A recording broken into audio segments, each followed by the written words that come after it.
Hello students, कैसे हैं आप लोग ना। अब नया चैप्टर शुरू करने वाले हैं, बायोटेक्नोलॉजी। ठीक है, बायोटेक्नोलॉजी के अंदर दो चीजें हम पढ़ेंगे। सबसे पहले जो बायोटेक्नोलॉजी का पहला चैप्टर है, जिसमें सबसे पहले उन प्रिंसिपल्स को पढ़ेंगे जिनके बेसिस पे बायोटेक्नोलॉजी का जो एंटायर डिजाइन है, इस टेक्नोलॉजी का जो यूसेज है, ठीक है, वो सारा टिका हुआ है।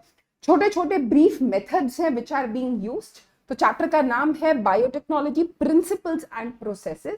तो जो भी प्रिंसिपल हैं, जो भी प्रोसेसेस हैं, स्टेप बाय स्टेप उनको देखेंगे। बहुत इंटरेस्टिंग चैप्टर है। ठीक है, recombinant DNA technology, that's something that is creating really big impact आज की डेट में, हमारी इंडस्ट्रीज में, हमारी लैबोरेटरीज में, हमारे रिसर्च मेथड्स में।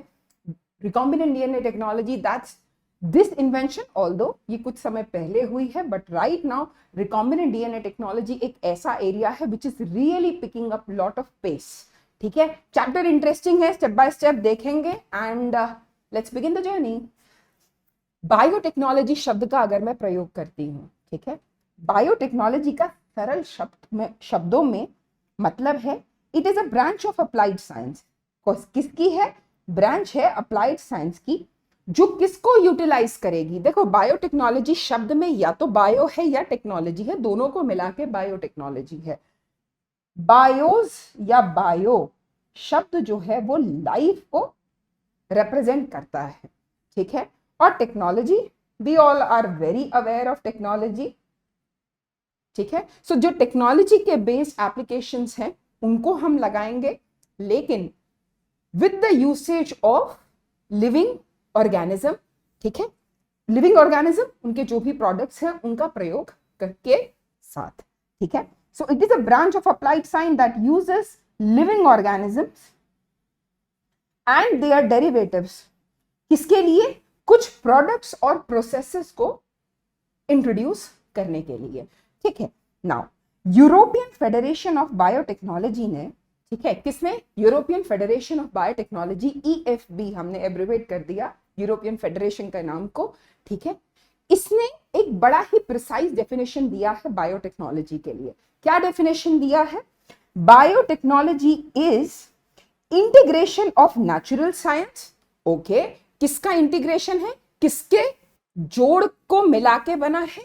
नेचुरल साइंस की और ऑर्गेनिजम्स, उनके सेल्स और उनके मॉलिक्यूलर एनालॉग्स को मिला के।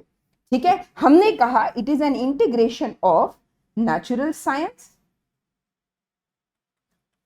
With the organisms oblique cells, इनके मॉलिक्यूलर एनालॉग्स के साथ। देखो, मॉलिक्यूलर एनालॉग जब हम बोलते हैं, we are here referring to something that is related to the different biomolecule that are present in various organisms.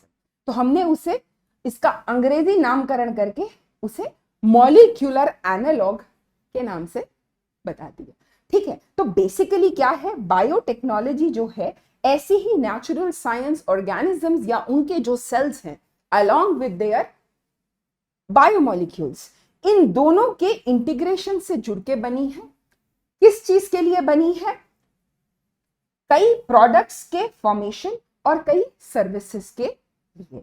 ठीक है, अगर बायोटेक्नोलॉजी का बाइफरकेशन देखोगे, देखो, as with the time biotechnology initially एक ट्रेडिशनल बायोटेक्नोलॉजी की फॉर्म में यूज की जाती थी सबसे पहले, जिसमें खास करके जो एंजाइम्स का प्रयोग है उसके ऊपर कुछ थोड़ा सा एम्फेसिस ज्यादा था। लेकिन जैसे जैसे मॉडर्न टेक्निक्स आती गई, नए जो डिस्कवरीज हैं दैट टुक प्लेस, ठीक है, ज्यादा एडवांसेस हुई साइंस में, so we were able to explore this area more. ठीक है, और मॉडर्न बायोटेक्नोलॉजी ने दो बहुत बड़ी, ठीक है, दो बहुत ही ज्यादा बड़ी और इलैबोरेट ब्रांचेस को जन्म दिया। ठीक है, जिन्हें हमने कहा, सबसे पहले आ गया जेनेटिक इंजीनियरिंग। जेनेटिक इंजीनियरिंग कुछ समय पहले तक सिर्फ किताबों का हिस्सा था। ठीक है, और अब यही जेनेटिक इंजीनियरिंग आज की डेट में हमारी इंडस्ट्री और इनफैक्ट इंटायर वर्ल्ड की जो इंडस्ट्री और रिसर्च एरिया है, इसका एक मेजर पार्ट बन गया है। ठीक है, बहुत सारे ऐसे प्रोडक्ट्स हैं including your hormones, including clotting factors, इन सब के प्रोडक्शन का इंडस्ट्रियल लेवल पर बहुत सारे एक्सपेरिमेंटेशन किए जा रहे हैं जहां इस जेनेटिक इंजीनियरिंग को प्रयोग किया जा रहा है। जेनेटिक इंजीनियरिंग अगर सिंपल शब्दों में बोले तो जीन्स के साथ मैनिपुलेशन की जो आर्ट है, जो साइंस है, उसको जेनेटिक इंजीनियरिंग का नाम दिया गया है। सेकेंड चीज है बायो प्रोसेस इंजीनियरिंग, जहां पर माइक्रोब्स और माइक्रोबियल प्रोडक्ट्स जो हैं उनको एक इंडस्ट्रियल स्केल पर माइक्रोबियल प्रोडक्ट्स बनाने, नए माइक्रोबियल प्रोडक्ट्स बनाने के लिए लार्ज स्केल पर फर्मेंटर्स में या हमारे बायो रिएक्टर्स के अंदर यूज किया जाता है। ठीक है, तो वो जो सारा एरिया है that comes under bio process engineering. ठीक है, तो जेनेटिक इंजीनियरिंग हमने बात करी। जेनेटिक इंजीनियरिंग अगर आप देखोगे, ठीक है, जेनेटिक इंजीनियरिंग इन 4-5 प्रोसेसेस को इन्वॉल्व करता है। सबसे पहले target of genetic engineering is recombinant DNA banana. Recombinant शब्द शुरू होता है आर से। अगर मैं रिकॉम्बिनेंट डीएनए के बारे में बात करें हूं, रिकॉम्बिनेंट जो शब्द है आर अल्फाबेट से शुरू हो रहा है, तो हमने इस आर को, रिकॉम्बिनेंट शब्द को स्मॉल आर से रिप्रेजेंट कर दिया। ओके, रिकॉम्बिनेंट डीएनए को। नाउ इस रिकॉम्बिनेंट डीएनए के अंदर क्या क्या शब्दों का, क्या क्या मेथड्स का प्रयोग होता है। सबसे पहले जीन क्लोनिंग, उसके बाद जीन ट्रांसफर। ठीक है, अब जीन क्लोनिंग क्या है, जीन ट्रांसफर क्या है, इसके बारे में हम डिटेल में देखेंगे। अभी हमें ये just we for our inference we have to understand कि जीन क्लोनिंग और जो जीन ट्रांसफर है दोनों ही रिकॉम्बिनेंट डीएनए से बहुत ही क्लोजली रिलेटेड है। Okay, and these are the basic 2 methods जो मेरे रिकॉम्बिनेंट डीएनए बनाने के लिए इंपॉर्टेंट है। ठीक है, नाउ अब कोई भी डिजायरेबल जीन है, suppose there is any particular desirable gene and I want कि मैं अपनी उस जीन को क्लोन करूं। क्यों क्लोन करूं? ताकि उस डिजायरेबल जीन की मल्टीपल कॉपीज मुझे मिल सके।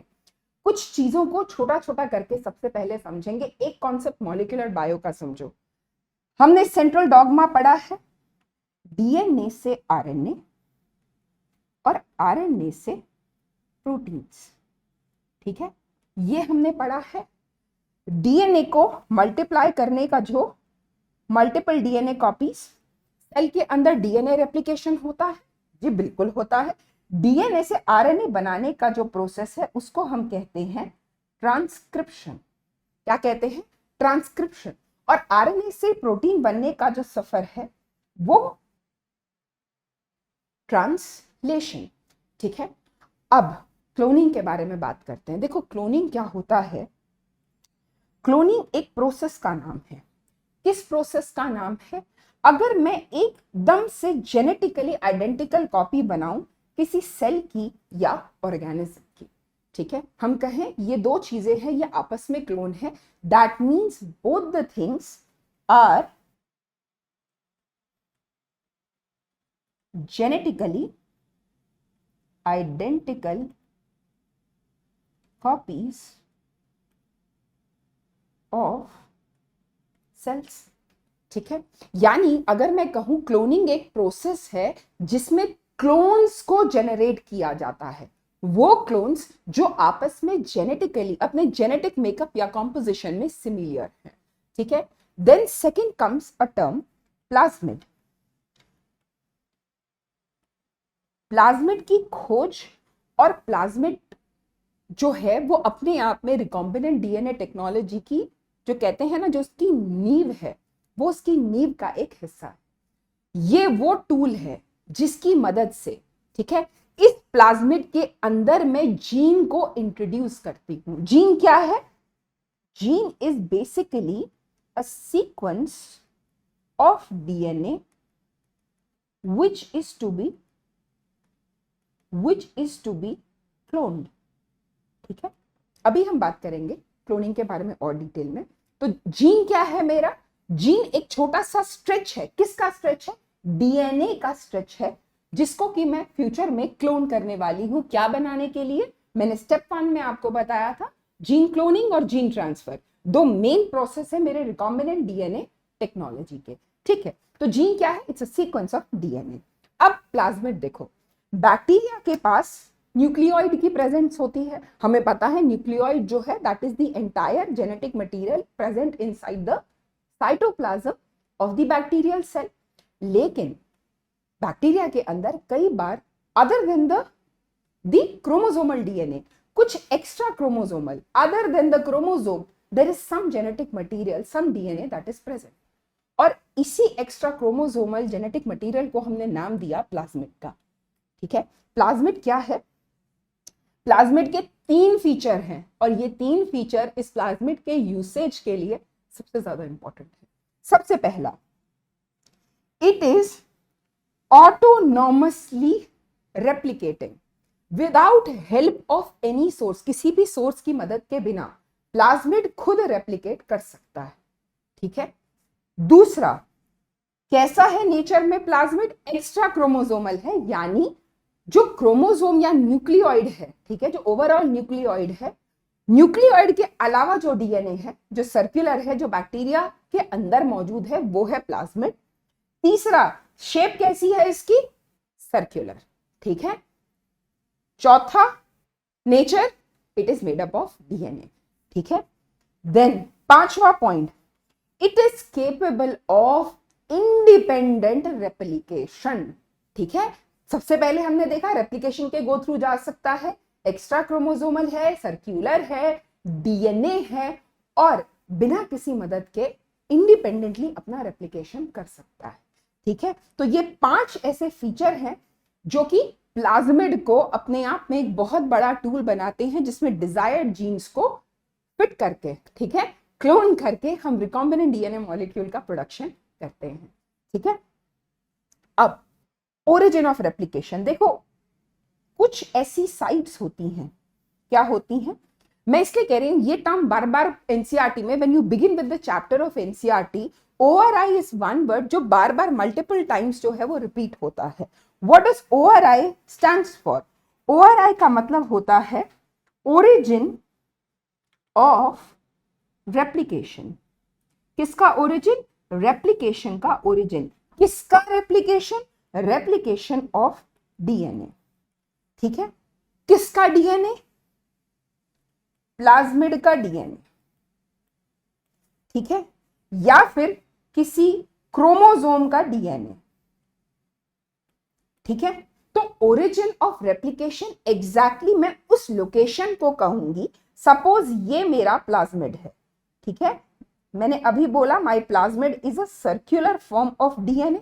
ठीक है। Now this is my origin of replication.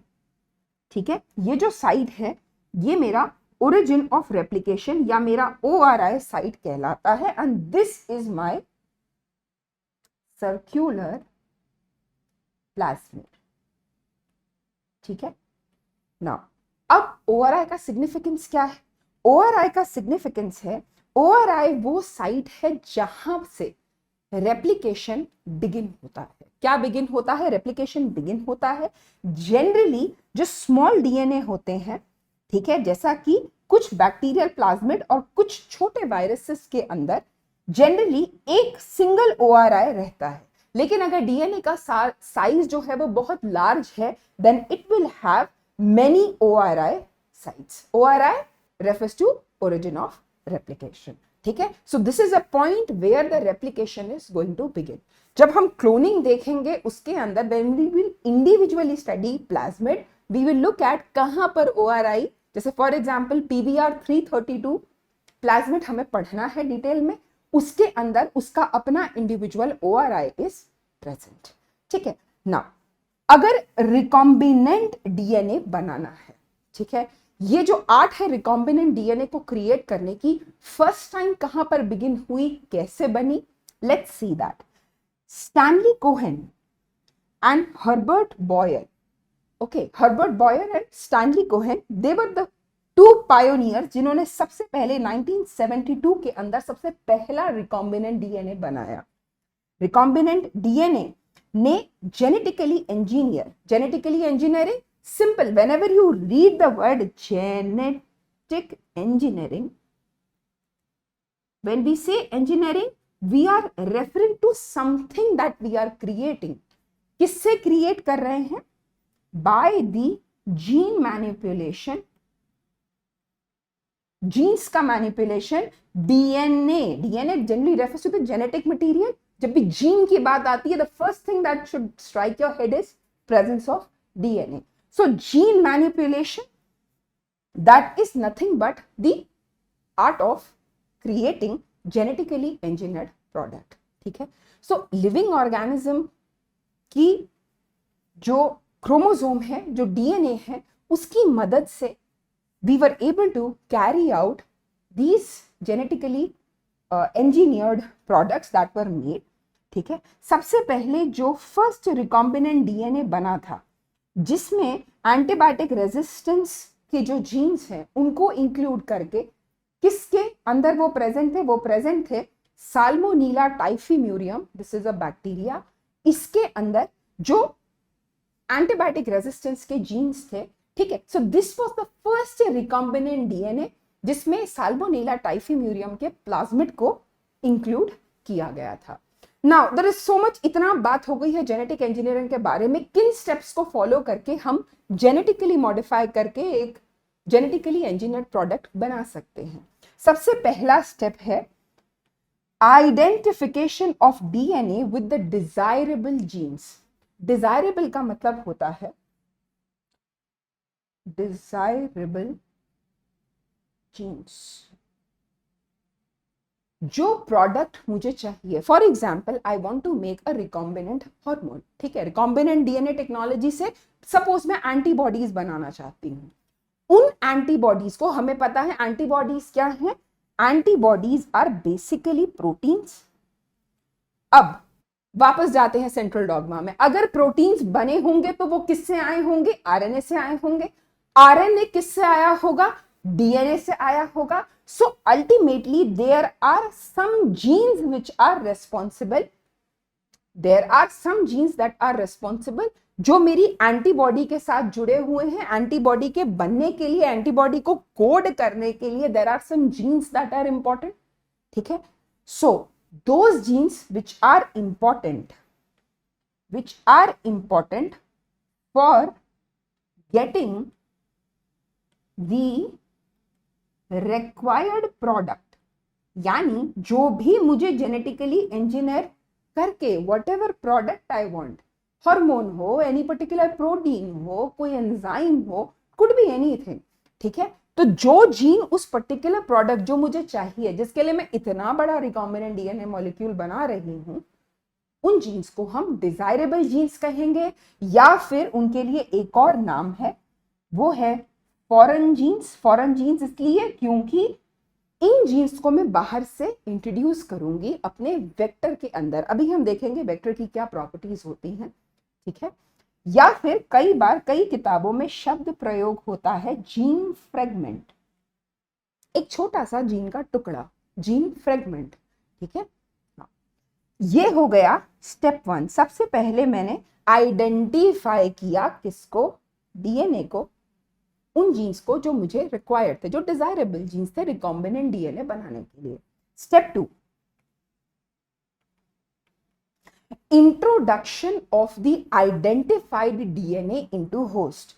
भाई वेक्टर में जीन को ऐड करके रिकॉम्बिनेंट डीएनए तो बना लिया, बनाने के बाद आगे क्या, where you will get your product. सबसे पहले प्लाज्मिड में जाएगा, प्लाज्मिड रेप्लिकेट करेगा, रेप्लिकेट करने के लिए उसे एक होस्ट सेल चाहिए। होस्ट सेल का मतलब होता है,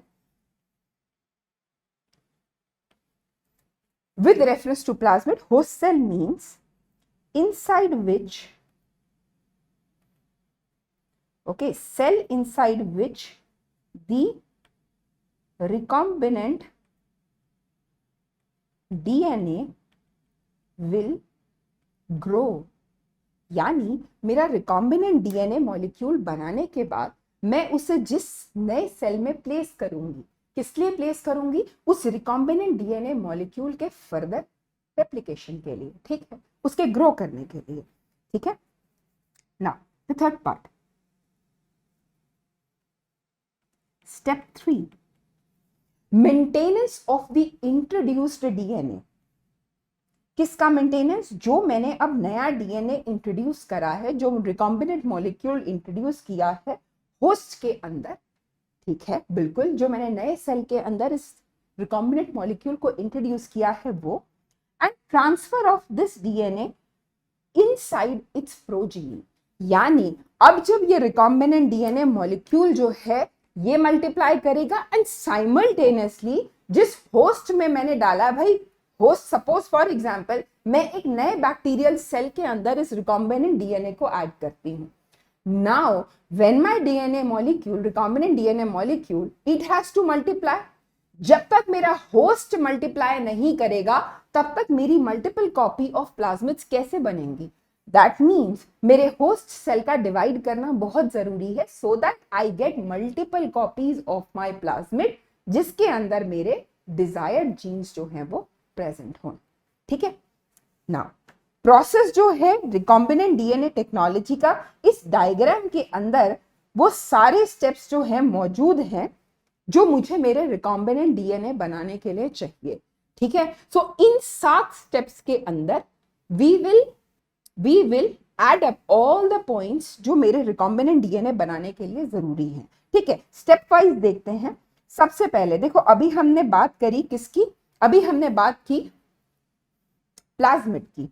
ठीक है, प्लाज्मिड को वेक्टर की तरह यूज किया जाता है। वेक्टर शब्द का क्यों प्रयोग किया हमने? इसलिए प्रयोग किया क्योंकि वेक्टर जो होता है it is a kind of vehicle. आप व्हीकल को कैसे यूज करते हो? एक जगह से दूसरी जगह जाने के लिए। अब एक जगह से दूसरी जगह पे मुझे अपने जीन्स या डीएनए को लेके जाना है, तो वेक्टर जो है वो व्हीकल की तरह से एक्ट करेगा, which will carry what? It will carry desired genes। जिन जीन्स को हम क्लोन कर रहे हैं उन्हें desired genes और genes which are to be cloned, to be precise। ठीक है, जिन जीन्स को हमने which are desired genes, उन्हें जिन्हें हमने आगे क्लोन करना है ना। ठीक है, तो एक चीज हो गई, ये रहा सबसे पहले हमारा प्लाज्मिड। प्लाज्मिड अभी मैंने बताया, प्लाज्मिड क्या है? प्लाज्मिड है हमारा वेक्टर। ठीक है ना, अब जो भी डिजायर्ड जीन हमें चाहिए, ठीक है, ये आ गया मेरा सोर्स ऑफ डिजायर्ड जीन। ठीक है, ठीक है, this is the cell that is carrying the desired gene. ठीक है, सबसे पहले स्टेप 1 के अंदर, this is the step 1, we cut a piece, cutting off a piece of DNA from plasmid. किनकी मदद से? हमारे पास कुछ ऐसे एंजाइम्स होते हैं जिन्हें रेस्ट्रिक्शन एंजाइम कहते हैं। अभी रेस्ट्रिक्शन एंजाइम के बारे में हमने डिटेल में देखना है। ठीक है, रेस्ट्रिक्शन एंजाइम इस तरह के एंजाइम्स होते हैं जो कि प्लाज्मिड को और डिजायर्ड जीन को कट कर सकते हैं। इन एंजाइम्स के पास ये एबिलिटी होती है। कौन से एंजाइम्स हैं? Restriction enzyme. रेस्ट्रिक्शन शब्द जो है वो जनरली इस बात को दर्शाता है कि ये जो रेस्ट्रिक्शन एंजाइम है, इनकी जो कटिंग की प्रॉपर्टी है वो कुछ हद तक लिमिटेड है। लिमिटेड इन टर्म्स कि किस रीजन पे जाके डीएनए के सीक्वेंस के ये कट्स देंगे। ठीक है, that's why the name restriction enzyme, I mean इनका नाम इस बेस पे जस्टिफाई होता है। ठीक है ना, रेस्ट्रिक्शन एंजाइम ये किसको कट करते हैं? Please note it down, this is important. They cut plasmid as well as desired genes. ठीक है, जो मेरे डिजायर्ड जीन्स है और मेरा प्लाज्मिड है, दोनों को काटने के लिए मैं इन रेस्ट्रिक्शन एंजाइम का यूज करूंगी। डन नाउ, सो पहला पॉइंट है जो कहता है मेरे डिजायर्ड जीन और मेरे जो प्लाज्मिड है दोनों की कटिंग के लिए मैं किसका प्रयोग करूंगी? रेस्ट्रिक्शन एंजाइम्स का प्रयोग करूंगी। दूसरा, अब जो हमने फॉरेन डीएनए का पीस लिया है जिसने हमें प्लाज्मिड से कट किया है, ठीक है, इसको हम प्लाज्मिड के साथ एक्ट कर देंगे, बाउंड कर देंगे।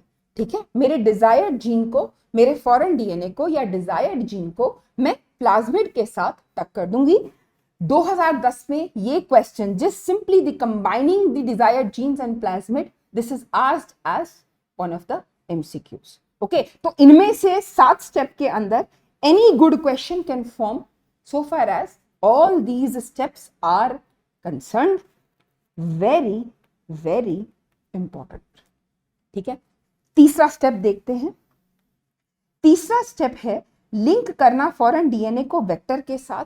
अच्छा, डीएनए लाइगेज को हमने पहले भी पढ़ा है रेप्लिकेशन के अंदर, जहां पर हमें डीएनए के फ्रेगमेंट्स को बाइंड करना होता है।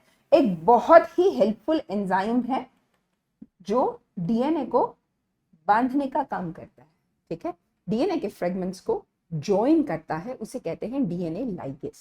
ठीक है, लाइगेशन का काम करता है, ज्वाइनिंग का काम करता है।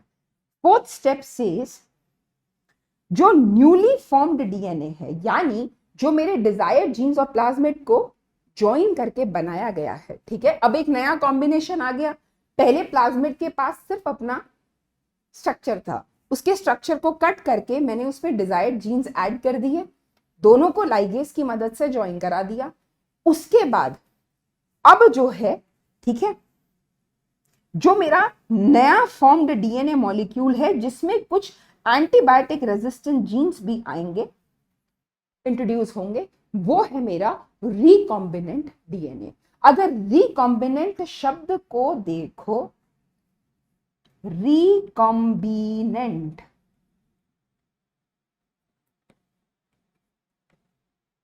रिकॉम्बिनेंट, री का मतलब अगेन, दोबारा, और कॉम्बिनेंट का मतलब कॉम्बिनेशन।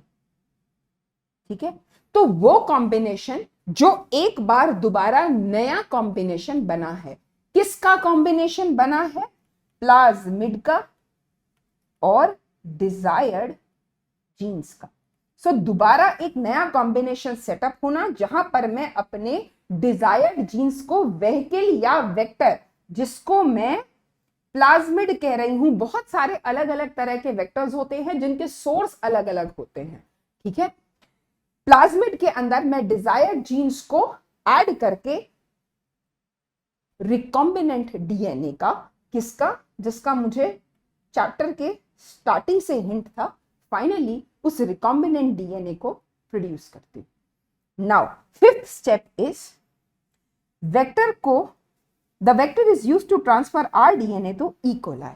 देखो, ई कोलाई जो है, ई कोलाई का फुल फॉर्म है एस्चेरिचिया कोलाई। ई कोलाई जो है, इसको, ये जो है, ये यहां पर होस्ट सेल है। मैंने अभी आपको बताया, जो भी रिकॉम्बिनेंट डीएनए मॉलिक्यूल में बनाऊंगी, नाउ द नेसेसिटी इज कि उस रिकॉम्बिनेंट मॉलिक्यूल की मल्टीपल कॉपीज की मुझे रिक्वायरमेंट है। तो उसकी ग्रोथ के लिए मुझे एक होस्ट सेल चाहिए, जहां मैं अपने प्लाज्मिड का फर्दर, जो मेरे रिकॉम्बिनेंट डीएनए मॉलिक्यूल है, उसका फर्दर ग्रोथ होगा। ठीक है ना, ये जो ई कोलाई है, Escherichia coli, it is a kind of bacteria. इसके अंदर ये मेरे होस्ट सेल की तरह से एक्ट करता है, जहां मेरा प्लाज्मिड जो है वो मल्टीप्लाई करेगा। ठीक है, नाउ सिक्स्थ स्टेप के अंदर, व्हेन आर डीएनए और the recombinant DNA is transferred into E. coli, it could replicate in new host cell। ठीक है, अब मुझे पता है मेरे पास प्लाज्मिड है, प्लाज्मिड की तीसरी प्रॉपर्टी थी उसका replication, which is independent of any other factor. So it can replicate, वो खुद अपनी नंबर ऑफ कॉपीज, अपना रेप्लिकेशन करने में सक्षम है। ठीक है, now this is the point, यहां पर प्लाज्मिड की multiple copies. DNA polymerase, DNA polymerase क्या करता है हमें पता है, this is an enzyme which is very important, किसके लिए? डीएनए की कॉपीज या डीएनए के रेप्लिकेशन के लिए। ठीक है, तो डीएनए पॉलीमरेज क्या करता है? इसी रिकॉम्बिनेंट डीएनए की मल्टीपल कॉपीज बनाता है। ठीक है, तो हमारा जीन आया, जीन को मैंने प्लाज्मिड में डाला, प्लाज्मिड को मैंने होस्ट सेल में डाला, होस्ट सेल के अंदर जो ये नया कॉम्बिनेशन है प्लाज्मिड प्लस डिजायर्ड जीन का, जिसे मैंने रिकॉम्बिनेंट डीएनए, री अगेन कॉम्बिनेंट, कॉम्बिनेशन, एक दोबारा से नया कॉम्बिनेशन बनना जो प्लाज्मिड और डिजायर्ड जीन का है। प्लाज्मिड क्या है? प्लाज्मिड मेरा व्हीकल है जो मेरे डिजायर्ड जीन को कैरी कर रहा है। नाउ अगर मैं टूल्स की बात करूं, रिकॉम्बिनेंट डीएनए टेक्नोलॉजी को कैरी करने के लिए किन टूल्स का रिक्वायरमेंट है? सबसे पहले मुझे जरूरत है रेस्ट्रिक्शन एंजाइम्स की। रेस्ट्रिक्शन एंजाइम डिटेल में देखेंगे, ये वो एंजाइम है जो प्लाज्मिड को और डिजायर्ड जीन को कट करने के लिए, किसके लिए? कट करने के लिए इंपॉर्टेंट है, ठीक है। और सबसे बड़ी बात है, एक स्पेसिफिक लोकेशन पे एक स्पेसिफिक सीक्वेंस को डिटेक्ट करते हुए ये डीएनए के फ्रेगमेंट्स को कट करता है। दिस इज द मोस्ट, ये सबसे खूबसूरत बात है इन रेस्ट्रिक्शन एंजाइम्स के बारे में। सेकेंड है मेरे क्लोनिंग वेक्टर्स। वेक्टर शब्द बोलते ही पहला जो शब्द दिमाग में आएगा वो है व्हीकल, ठीक है। वेक्टर वो है जो मेरे जीन्स को कैरी करता है, डिजायर्ड जीन्स को कैरी करता है, फॉरेन डीएनए को, डीएनए फ्रेगमेंट को। देखो डिजायर्ड जीन को बोलने के मल्टीपल नाम है, हर किताब का अपना अलग तरीका है, ठीक है। तो डिजायर्ड जीन बोलो, फॉरेन डीएनए बोलो, जीन फ्रेगमेंट बोलो, डीएनए फ्रेगमेंट बोलो, फॉरेन डीएनए फ्रेगमेंट बोलो, कुड बी एनीथिंग, ठीक है ना। क्लोनिंग वेक्टर क्या है? Cloning vector act as a carrier of foreign DNA to transfer the DNA itself, ठीक है। कॉम्पिटेंट होस्ट, कॉम्पिटेंट शब्द का क्या मतलब हुआ? देखो कॉम्पिटेंट को क्यों होस्ट के साथ यूज किया गया? कॉम्पिटेंट, कॉम्पिटेंट का मतलब है सरल शब्दों में कि it is capable of accepting the fragment oblique of genes और जीन्स, ठीक है। जो होस्ट सेल होते हैं, होस्ट सेल को बिफोर एक्सेप्टिंग द जीन एक प्रोसेस है जिसे हम कहते हैं preparation of competent cells. Competent का मतलब होता है होस्ट सेल को, ठीक है। कॉम्पिटेंट को हमेशा होस्ट सेल के रेफरेंस में यूज करेंगे, ठीक है। तुमने रिकॉम्बिनेंट डीएनए मॉलिक्यूल तो बना दिया, बट क्या तुम्हारे पास ऐसे सेल की सेना तैयार है जो इन रिकॉम्बिनेंट डीएनए मॉलिक्यूल को एक्सेप्ट करके उनके रेप्लिकेशन में मदद करेगी? सेल को सबसे पहले जो रिकॉम्बिनेंट डीएनए है उसे एक्सेप्ट करने के लिए सेल को तैयार किया जाता है। सेल को क्या बनाया जाता है? सेल को कॉम्पिटेंट बनाया जाता है ताकि वो वेक्टर के साथ जो डिजायर्ड जीन आ रहे हैं उन्हें उनका अपटेक, ठीक है, they take those desired gene along with vector inside the cell, ठीक है। क्योंकि जब तक ये प्लाज्मिड और जीन्स अंदर एंटर नहीं करेंगे प्लाज्मिड रेप्लिकेट नहीं कर सकता, ठीक है। लाइगेज देखता रह जाएगा, पॉलीमरेज देखता रह जाएगा, पता चला जीन्स ही नहीं आए हैं, there is no point of creating और हैविंग अ होस्ट सेल, ठीक है। इसीलिए होस्ट सेल का कॉम्पिटेंट होना बहुत जरूरी है so that it accepts those genes which are important as far as the recombinant DNA molecule is concerned. Now, restriction enzyme. Restriction enzyme क्या करते हैं? Restriction enzyme को देखो, restriction enzyme का काम होता है specific location पे specific sequence को डिटेक्ट करके cutting the genes or the DNA sequence, ठीक है। रेस्ट्रिक्शन एंजाइम कैपिटल में RE ले लेते हैं, that's a shortcut we will use, ठीक है। तो जो एंजाइम डीएनए को कट करते हैं, ठीक है, स्पेसिफिक लोकेशन पे कट करते हैं, स्पेसिफिक सीक्वेंस को डिटेक्ट करके करते हैं। किसको कट करते हैं? जीन्स को या डीएनए के सीक्वेंस को कट करते हैं, उन्हें हम कहते हैं रेस्ट्रिक्शन एंजाइम, ठीक है। क्या कहते हैं? Restriction enzyme. स्पेसिफिक लोकेशन पे, वेरी इंपॉर्टेंट, ये मेरा पहला फीचर है।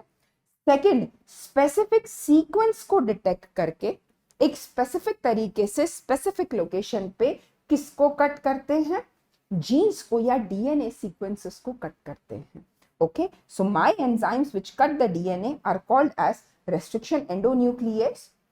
Okay, they are one type, they are called as restriction enzymes, ठीक है। Now रेस्ट्रिक्शन एंजाइम जो होते हैं मॉलिक्यूलर बायोलॉजी की भाषा में इनको मॉलिक्यूलर सीजर्स नाम से भी जाना जाता है। सीजर क्यों कहते हैं? कैंची क्या काम करती है?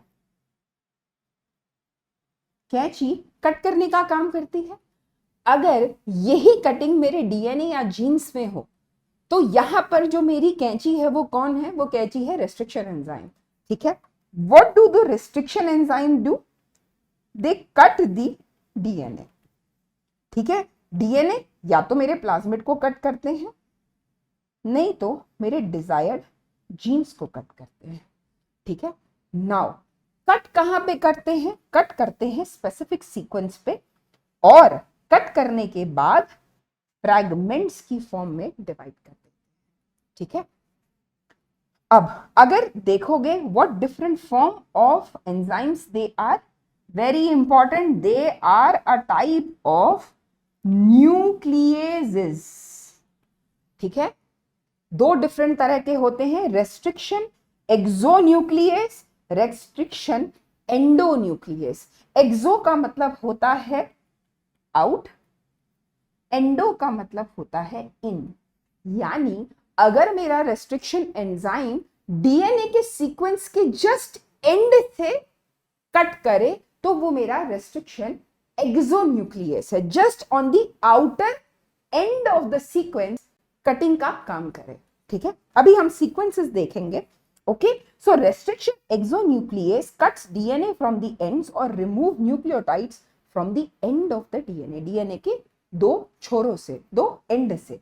ठीक है, सेकेंडली रेस्ट्रिक्शन एक्सोन्यूक्लियस जो डीएनए के दोनों एंड से रिमूव करेगा।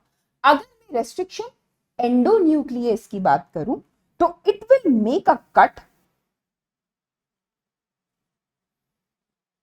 In both the strands of DNA, DNA के दोनों स्ट्रैंड्स पे कट करेगा। कहां से? At a specific position inside the sequence of the DNA.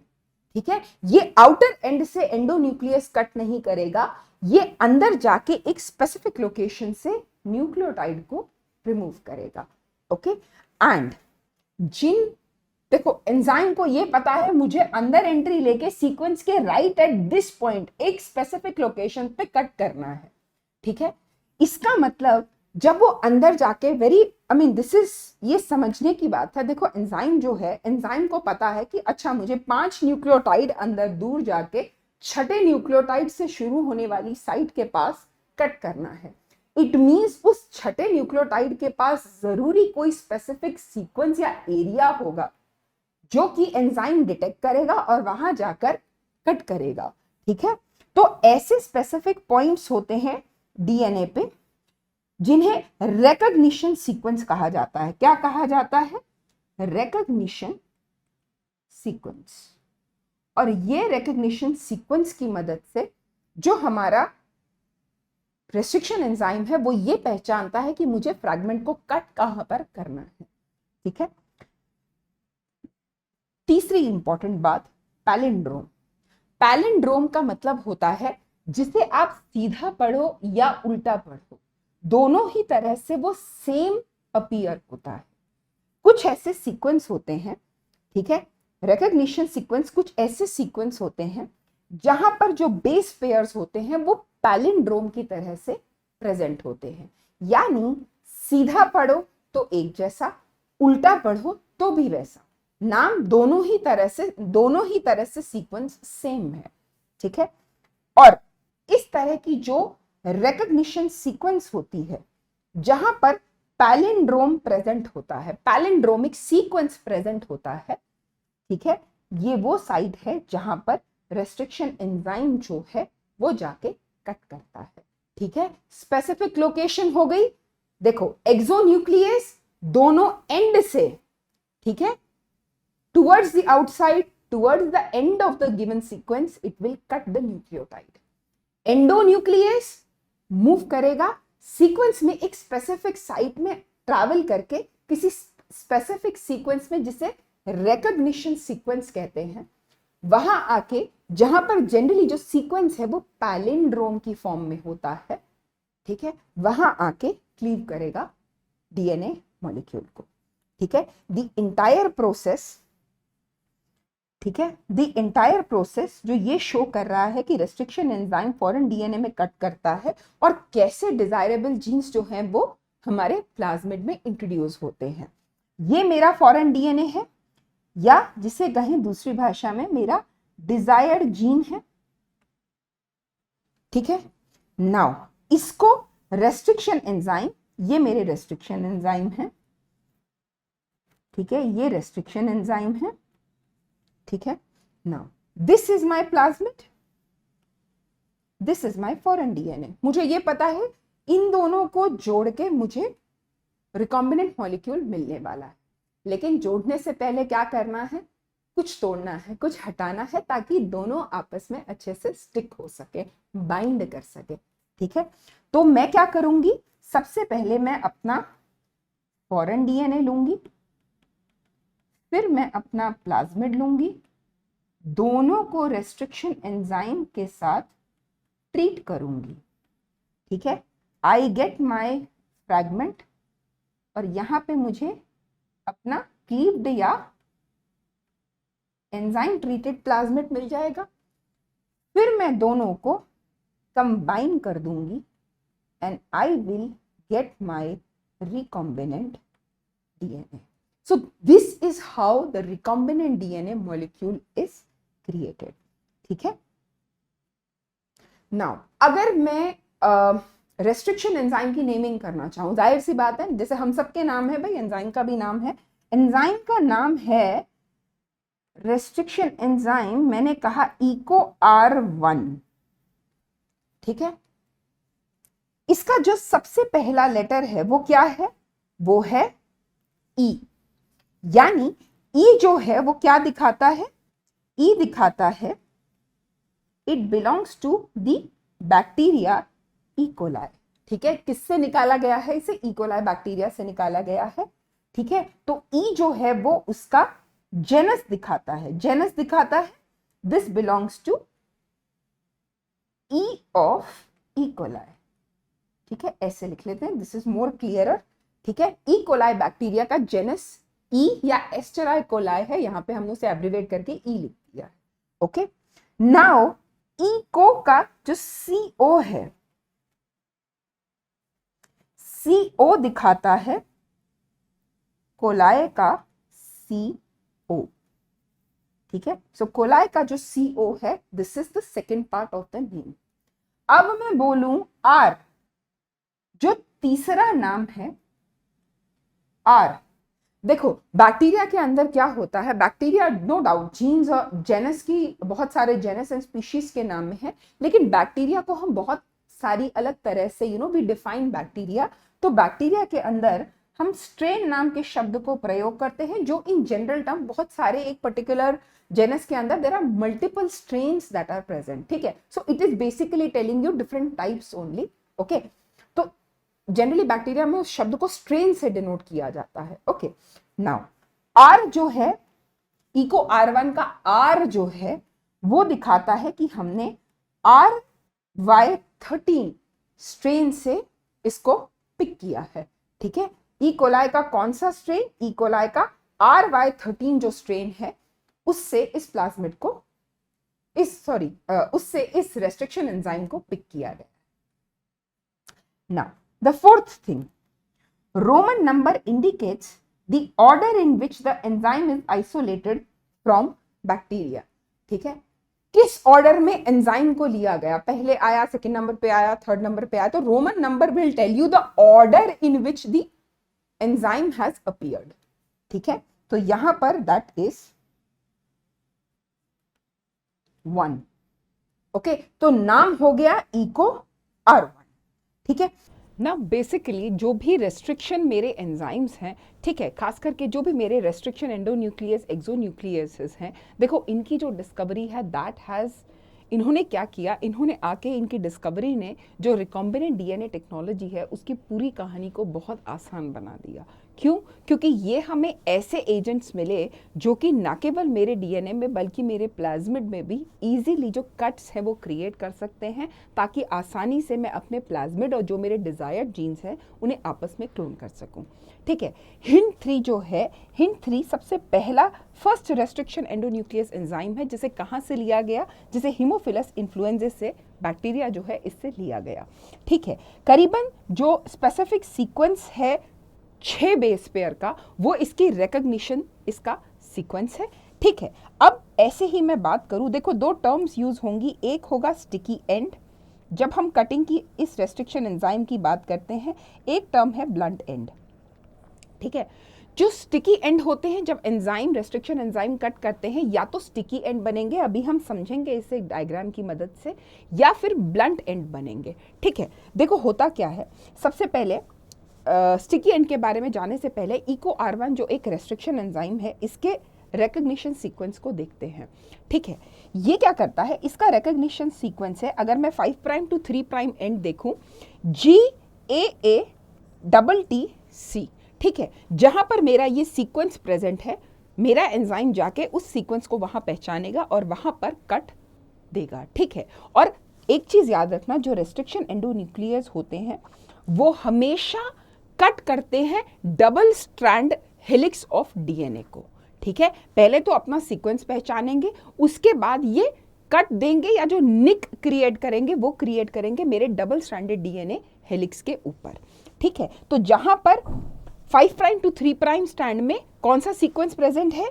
GAATTC। ठीक है, उसी का कॉम्प्लीमेंट्री जो 3 प्राइम टू 5 प्राइम स्ट्रैंड है, ठीक है, उस पे सीक्वेंस प्रेजेंट है CTTAAG। ठीक है, तो वेयर दे विल कट, ठीक है, यहां पर एक कट इंट्रोड्यूस होगा और दूसरा कट यहां इंट्रोड्यूस होगा।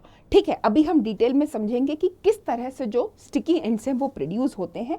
बेसिकली इको R1 की प्रेजेंस में जो स्टिकी एंड्स होते हैं वो क्रिएट करते हैं। लाइन से देखो 16, 20, 12, 16, 20, ऑलमोस्ट इतने सारे सालों में ये एक ऐसा एरिया है, शायद ही कोई ऐसा पेज होगा हमारे पूरे चैप्टर के, डिफरेंट चैप्टर के डिस्कशन में, बैक टू बैक एक ही पेज में हर पॉइंट से क्वेश्चन आया हुआ है। सो दैट टेल्स यू कि ये चैप्टर जो है, खासकर इस चैप्टर के अंदर restriction enzyme, recombinant DNA, it is one of the very important और ऑल टाइम फेवरेट एरिया है अच्छे क्वेश्चंस को पूछने के लिए। ठीक है, अच्छे से समझना है, समझ के चैप्टर को फिनिश करना है। ठीक है, अच्छा अब क्या है, मैंने कहा मेरा जो गुएनिन है और AATTC, ठीक है, मैंने क्या कहा, इस सीक्वेंस के बीच में यहां पर मेरा क्लीव करेगा एंजाइम, कट करेगा। ठीक है, और उसके बाद किसका प्रोडक्शन होगा? जी, मेरे स्टिकी एंड्स का प्रोडक्शन होगा, जब इको R1 जो है, जब इको R1 जो है वो एंजाइम मेरे डबल हेलिक्स डीएनए को कट करेगा। ठीक है, ना केवल मेरे जो प्लाज्मिड है, ठीक है, मेरे वेक्टर के डीएनए को, इस चीज को ध्यान से समझना, जिस रेस्ट्रिक्शन एंजाइम से तुम वेक्टर को ट्रीट कर रहे हो, ठीक है, उसी से तुम अपने जो तुम्हारे डिजायर्ड जीन्स हैं, जो फॉरेन जीन्स हैं या फिर जो तुम्हारे डिजायर्ड जीन्स हैं, उनको भी कट करोगे। ठीक है, तो दोनों ही रिकॉम्बिनेंट डीएनए बनाने के काम आएंगे। और फिर मुझे पता है बड़ा ही प्यारा एंजाइम है लाइगेज, दोनों मॉलिक्यूल प्लाज्मिड और जो फॉरेन जीन्स हैं उन्हें जोड़ने का काम करेगा। ठीक है, होता क्या है कि कुछ ओवर हैंगिंग पोजीशंस जो होती हैं, जो अनपेयर्ड बेसेस होते हैं, वो आउटकम होते हैं किसका? मेरे स्टिकी एंड्स के जनरेशन की वजह से। अब समझो कैसे होता है। ये क्या है, देखो ये मेरा वेक्टर डीएनए है, इस तरफ मेरा फॉरेन डीएनए है। मैंने क्या करा, मैंने दोनों के लिए इको R1 को प्रयोग किया। मैंने बोला eco R1 sticky ends create करता है। ठीक है, अभी मैंने देखा GAATTC। ठीक है, ये 5 प्राइम टू 3 प्राइम क्या है, मेरे एंजाइम का रिकॉग्निशन सीक्वेंस है जिसे वो पहचानता है। ठीक है, ठीक है, तो मेरे एंजाइम ने यहां क्लीव किया, मेरे एंजाइम ने यहां क्लीव किया। ठीक है, ठीक है, ये कॉमन सीक्वेंस है जो ये वेक्टर डीएनए में भी और फॉरेन डीएनए दोनों में डिटेक्ट करेगा। ठीक है, परिणाम क्या हुआ, यहां पे कट आया है, यहां पे कट आया है, ठीक है, तो ये जो जी है, ये जी सेपरेट हो गया, बाकी जो पोर्शन है दैट विल रिमेन ब्लैंक। ठीक है, अब यहां पे जो ये सीक्वेंस था AATTC, ठीक है, ये सीक्वेंस अलग होके एक एंड पर आ गया। ठीक है, ये हिस्सा अलग हो गया और ये जो हिस्सा है ये अलग हो गया। ठीक है, ऐसे ही इसी के कॉम्प्लीमेंट्री स्टैंड पे देखो, मैंने कहा कट यहाँ इंट्रोड्यूस होगा तो जो ये पार्ट है ये पार्ट अलग हो जाएगा और ये जो पार्ट है ये पार्ट अलग हो जाएगा और यहाँ पर ये जो गुआनिन है ये इधर चला जाएगा। ठीक है, अब ये जो पोर्शंस हैं देखो, यहाँ अनपेयर्ड बेसिस है, ये भी अनपेयर्ड बेसिस है।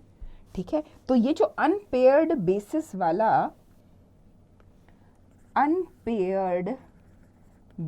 वाला क्या बना है, मेरा एक ओवरहैंगिंग एरिया बना है।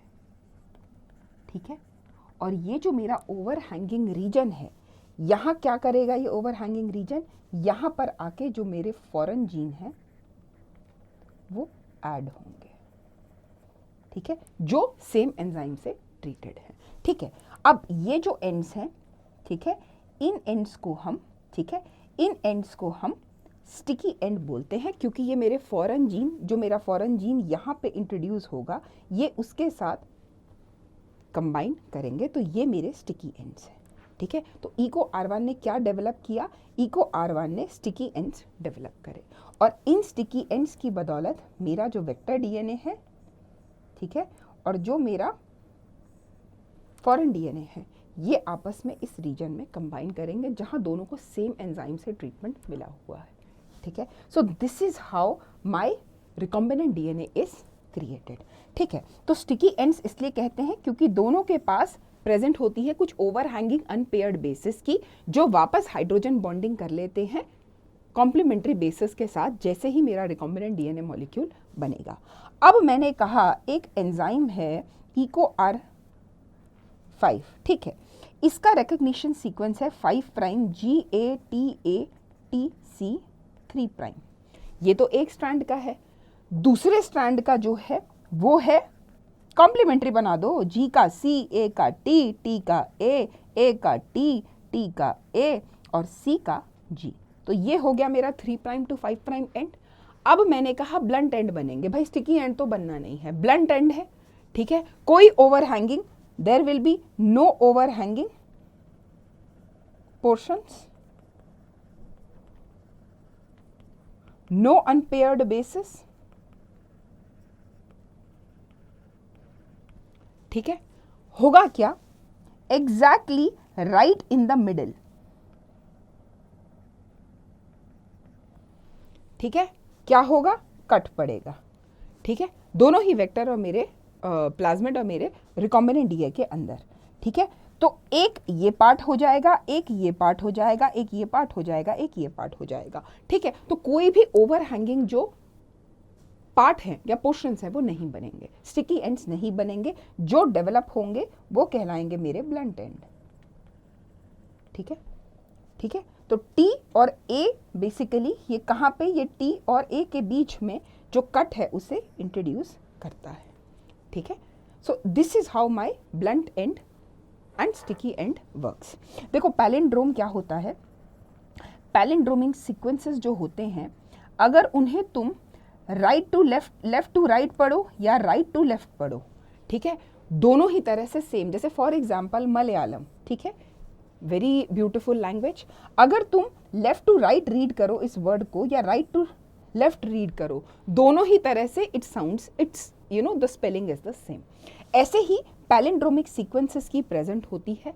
ठीक है, और ये जो पैलिंड्रोमिक सीक्वेंस होते हैं ये किसका पार्ट बनते हैं जी, ये बनते हैं मेरे एंजाइम की रिकॉग्निशन सीक्वेंस का पार्ट।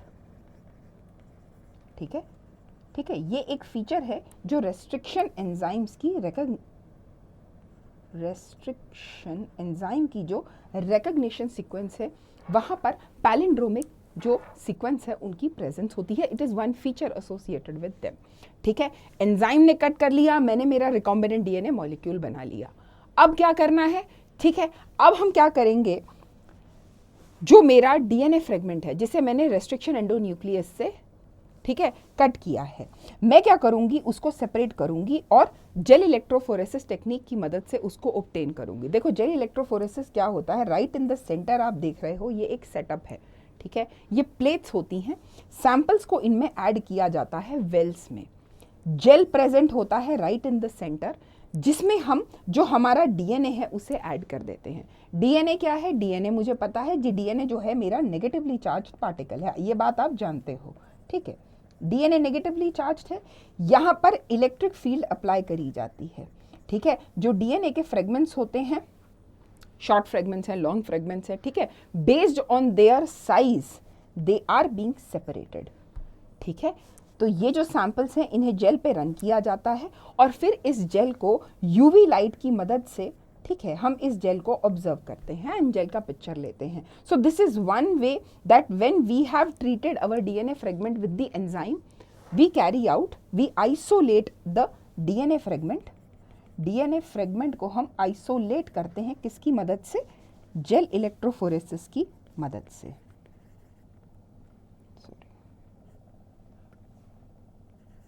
जेल इलेक्ट्रोफोरेसिस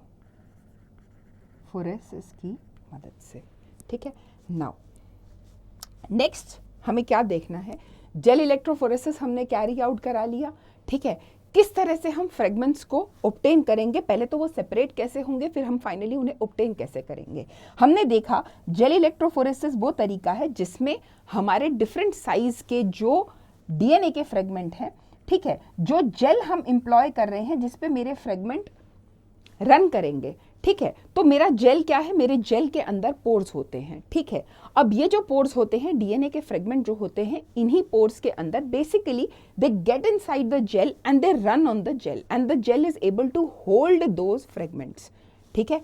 और जेल कहाँ से आता है, जो जेल मेरा होता है मैं उसे कहती हूँ एगरोस जेल, ठीक है, जो कि बेसिकली मेरे सीवीड से ऑब्टेन होता है, ऑलरेडी 2011 में क्वेश्चन की फॉर्म में पूछा जा चुका है, ठीक है, ठीक है। अब मैंने क्या करा, मैंने लोड कर दिया अपने डीएनए फ्रेगमेंट्स को और एक इलेक्ट्रिक फील्ड में इसी जेल की मदद से उन्हें रन कराया, ठीक है। डीएनए नेगेटिवली चार्ज थे, किसकी वजह से, फॉस्फेट ग्रुप की प्रेजेंस की वजह से है, ठीक है। तो पॉजिटिव जो मेरा एनोड है उस पर मेरा डीएनए पहुंच जाएगा, डीएनए फ्रेगमेंट के जो साइज छोटे हैं, ठीक है, अगर मैं कहूँ ये मेरा जेल है, ठीक है, जो साइज छोटे हैं, ठीक है, इस तरह से मेरे डीएनए के डिफरेंट फ्रेगमेंट्स होते हैं विच आई गेट टू सी, ठीक है, इनके बैंड साइज भी वेरी करते हैं, ठीक है।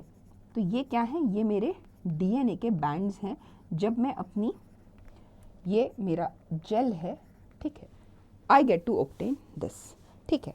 इसके बाद मैं क्या करती हूँ, ETBR, इथिडियम ब्रोमाइड के साथ मैं डीएनए जो बेसिकली मेरे फ्रेगमेंट्स हैं उनको मैं ट्रीट करती हूँ, ठीक है। ये एक तरह का डाई है, ठीक है, ये जाके बेसिकली जो हमारी डीएनए है उसके साथ इंटरैक्ट करता है और ये जो डाई होता है ये इंपॉर्टेंट है क्योंकि मुझे यूवी लाइट के अंदर, ठीक है, basically it's like I am treating my DNA with this dye so that I can watch it under the UV light, ठीक है। अब क्या होता है, जो मेरा स्टेन्ड डीएनए है कलर्ड बैंड की फॉर्म में, ठीक है, जो बेसिकली मेरा डीएनए है, I am able to see it, ठीक है। डीएनए को मैंने देखा यूवी लाइट के ऊपर रख के, उसके बाद में क्या करती हूँ, जो भी मेरा डीएनए का बैंड आया है, ठीक है, उसको कट कर लेती हूँ फ्रॉम द जेल। ये जो जेल है, यहाँ से मैंने इस जेल के चंक को जिसमें ये फ्रेगमेंट प्रेजेंट है डीएनए का, उसको कट कर लिया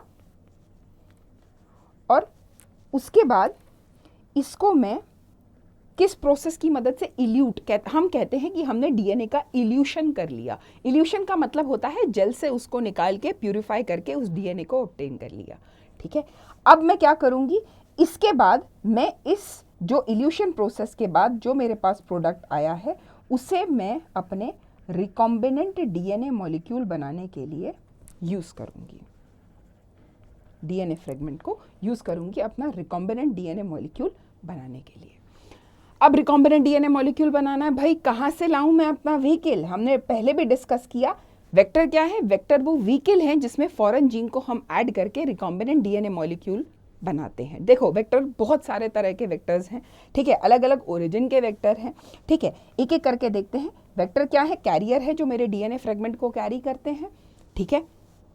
क्यों कैरी करते हैं? क्योंकि क्लोनिंग जो है, ठीक है, सबसे पहले तो वेक्टर के अंदर ऐड करना है मुझे अपने जीन्स को, ठीक है, किस लिए? ताकि ये कैरी कर सके, ठीक है।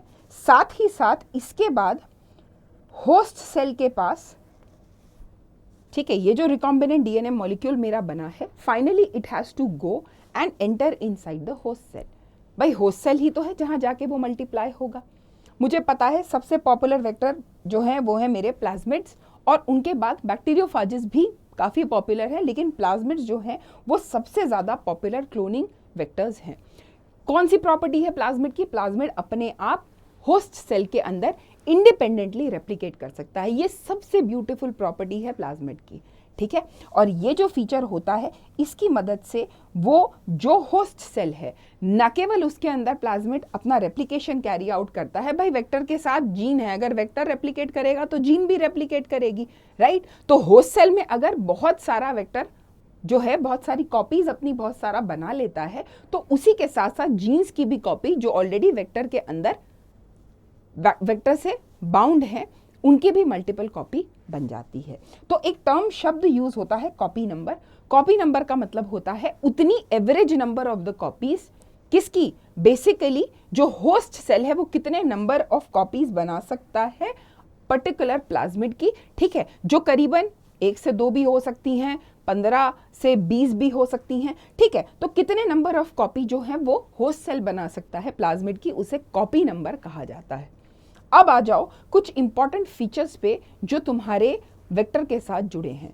सबसे पहले मैंने आपको बताया था right in starting of lecture की ओरिजिन ऑफ रेप्लिकेशन क्या है। ये वो पॉइंट है जहां मेरा ओरिजिन शुरू होता है। हमने मॉल बायो में ये चीज़ पढ़ी है, ठीक है। हमने मॉलिक्यूलर जो इनहेरिटेंस चैप्टर है उसके अंदर देखा है क्या है, रेप्लिकेशन शुरू होता है, ठीक है। फॉरेन डीएनए को लिंक किया जाता है कहाँ पर? फॉरेन डीएनए को हम लिंक करते हैं कहाँ पर? जहाँ ORI जो है वो हमारी प्रेजेंस हो। क्यों? क्योंकि वेक्टर की जो ORI है वहीं से तो रेप्लिकेशन शुरू होना है। तो जो फॉरेन डीएनए लिंक करना है वो हम कहाँ लिंक करेंगे? ORI के अंदर लिंक करेंगे। दूसरा जो हमारा ORI होता है, ठीक है, कॉपी नंबर के लिए भी वो ज़रूरी होता है। किसकी कॉपी नंबर? जो हमने ऐड किए हैं जीन्स, या जो हमने फॉरेन जीन ऐड किए हैं, उनके कॉपी नंबर को इंक्रीज करने के लिए। देखो प्लाज्मिड अपना कॉपी नंबर बढ़ाएगा होस्ट सेल में, तो जाहिर सी बात है मेरी जो डिजायर्ड जीन या जो फॉरेन जीन है उसका भी नंबर बढ़ाएगा, ठीक है। उसके लिए प्लस मेरे फॉरेन डीएनए को के इंट्रोडक्शन के लिए, ठीक है। 2 चीज़ों के लिए ओरिजिन ऑफ रेप्लिकेशन इंपॉर्टेंट है। डायग्राम को देखो, this is my origin of replication. ये प्लाज्मिड है PBr 322, बड़ा पॉपुलर प्लाज्मिड है, ठीक है। तो ये क्या है? ये इसका ओरिजिन ऑफ रेप्लिकेशन है, जिसे हमने क्या नाम दिया है?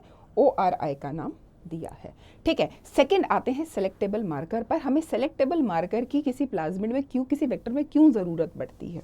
देखो होता क्या है, जब मैंने जीन को ऐड कर दिया, ठीक है, जीन को ऐड कर दिया, ठीक है भाई, मैं एक्सपेरिमेंट कैरी आउट करा रही हूँ। ये भी तो हो सकता है कि जो मेरा जीन है वो एंट्री उसकी हुई ही ना हो, या फिर ये भी हो सकता है कि जीन वेक्टर में क्लोन हुआ हो लेकिन होस्ट सेल के अंदर गया ही ना हो।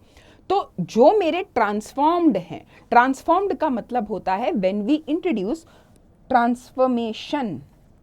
ट्रांसफॉर्मेशन का मतलब होता है जब हम किसी एक डीएनए को इंट्रोड्यूस कराते हैं किसी एक सेल के अंदर, ठीक है। तो जो सेल उसे एक्सेप्ट करता है वो ट्रांसफॉर्म हो जाता है, और जो प्रोसेस होता है उसे हम ट्रांसफॉर्मेशन कहते हैं, ठीक है।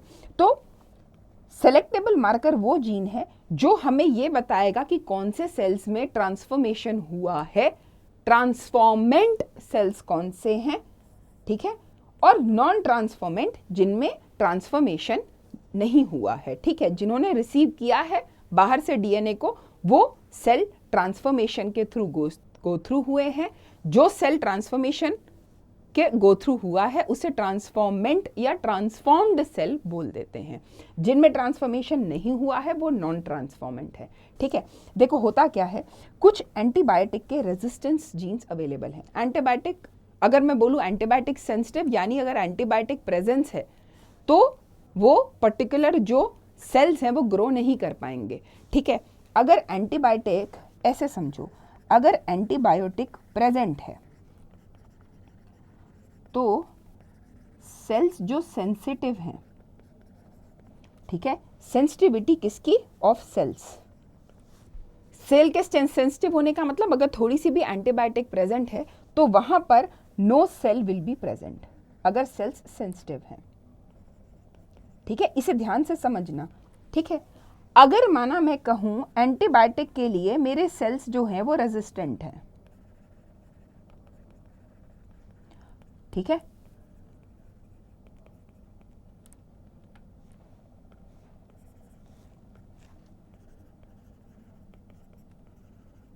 ठीक है, तो मेरे सेल्स जो हैं, क्या मेरे सेल्स जो हैं वो प्रेजेंट होंगे? मेरे सेल ग्रो कर जाएंगे। ठीक है, ठीक है, मेरे सेल ग्रो कर जाएंगे। अच्छा, अगर मैं एंटीबायोटिक रेजिस्टेंस शो करने वाले रीजन के अंदर किसी तरह का कोई जीन ऐड कर दूं, ठीक है, तो क्या मेरे सेल्स रेजिस्टेंस दिखा पाएंगे? भाई जो जीन्स मेरे एंटीबायोटिक रेजिस्टेंस के लिए रिस्पॉन्सिबल थे, उन जीन्स के सीक्वेंस को मैंने ब्रेक करके अपने जीन को ऐड कर दिया। ठीक है, जस्ट एक एग्जांपल है। ठीक है, क्योंकि आगे हम इसी रीजन को, जो ये हमारे एंटीबायोटिक रेजिस्टेंस जीन्स हैं, इनको हम यूज करने वाले हैं।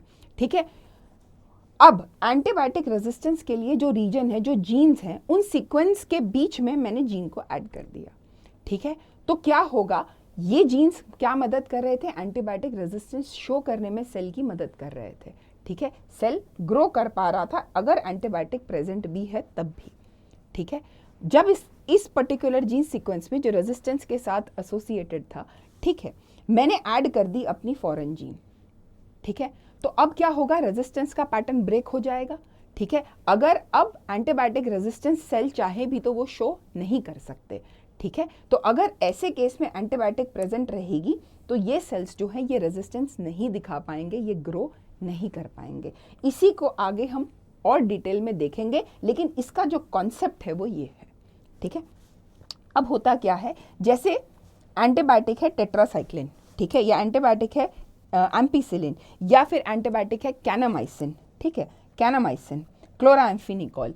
ठीक है, होता क्या है, हमारे प्लाज्मिड के अंदर टेट्रासाइक्लिन रेजिस्टेंस शो करने वाले बेसिकली जीन्स होते हैं, और ये जो एंटीबायोटिक जो रेजिस्टेंस शो करने वाले जीन्स हैं, इनको मार्कर की तरह से यूज किया जाता है। ठीक है, मार्कर का मतलब बेसिकली ये मार्क करते हैं वो साइड जहां पर रेजिस्टेंस के साथ जो है वो जीन्स का कुछ जो लेना देना है वो है। ठीक है, तो मार्कर हमने उन्हें बोल दिया। ठीक है, एम्पीसिलिन के अगेंस्ट जब रेजिस्टेंस शो करेगा सेल, तो उसके जो जीन्स हैं, ठीक है, वो एम्पीसिलिन रेजिस्टेंस शो करने वाले जो जीन्स हैं उन्हें हमने एम्पीसिलिन आर, ठीक है, किस नाम से डिनोट किया? एम्पीसिलिन आर नाम से डिनोट किया। ऐसे ही टेट्रासाइक्लिन रेजिस्टेंस कैनामाइजिन आर, कैनामाइजिन आर। ठीक है, तो इस तरह से मेरे एंटीबायोटिक जीन्स जो होते हैं वो मेरे सेलेक्टेबल मार्कर की तरह से एक्ट करते हैं। ठीक है, अब आ जाते हैं क्लोनिंग साइट्स पर। ठीक है, फिर से हमने PBR 322 लिया है। देखो, क्लोनिंग साइट वो जगह है बेसिकली जहां पर कौन रिकॉग्नाइज करेगा तुम्हारे वेक्टर को?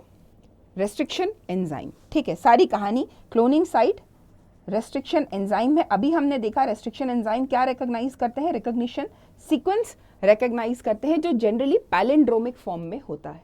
ठीक है, तो BAMH1 जो है ये एक तरह का रेस्ट्रिक्शन एंजाइम है। ठीक है, बिल्कुल है जी, है।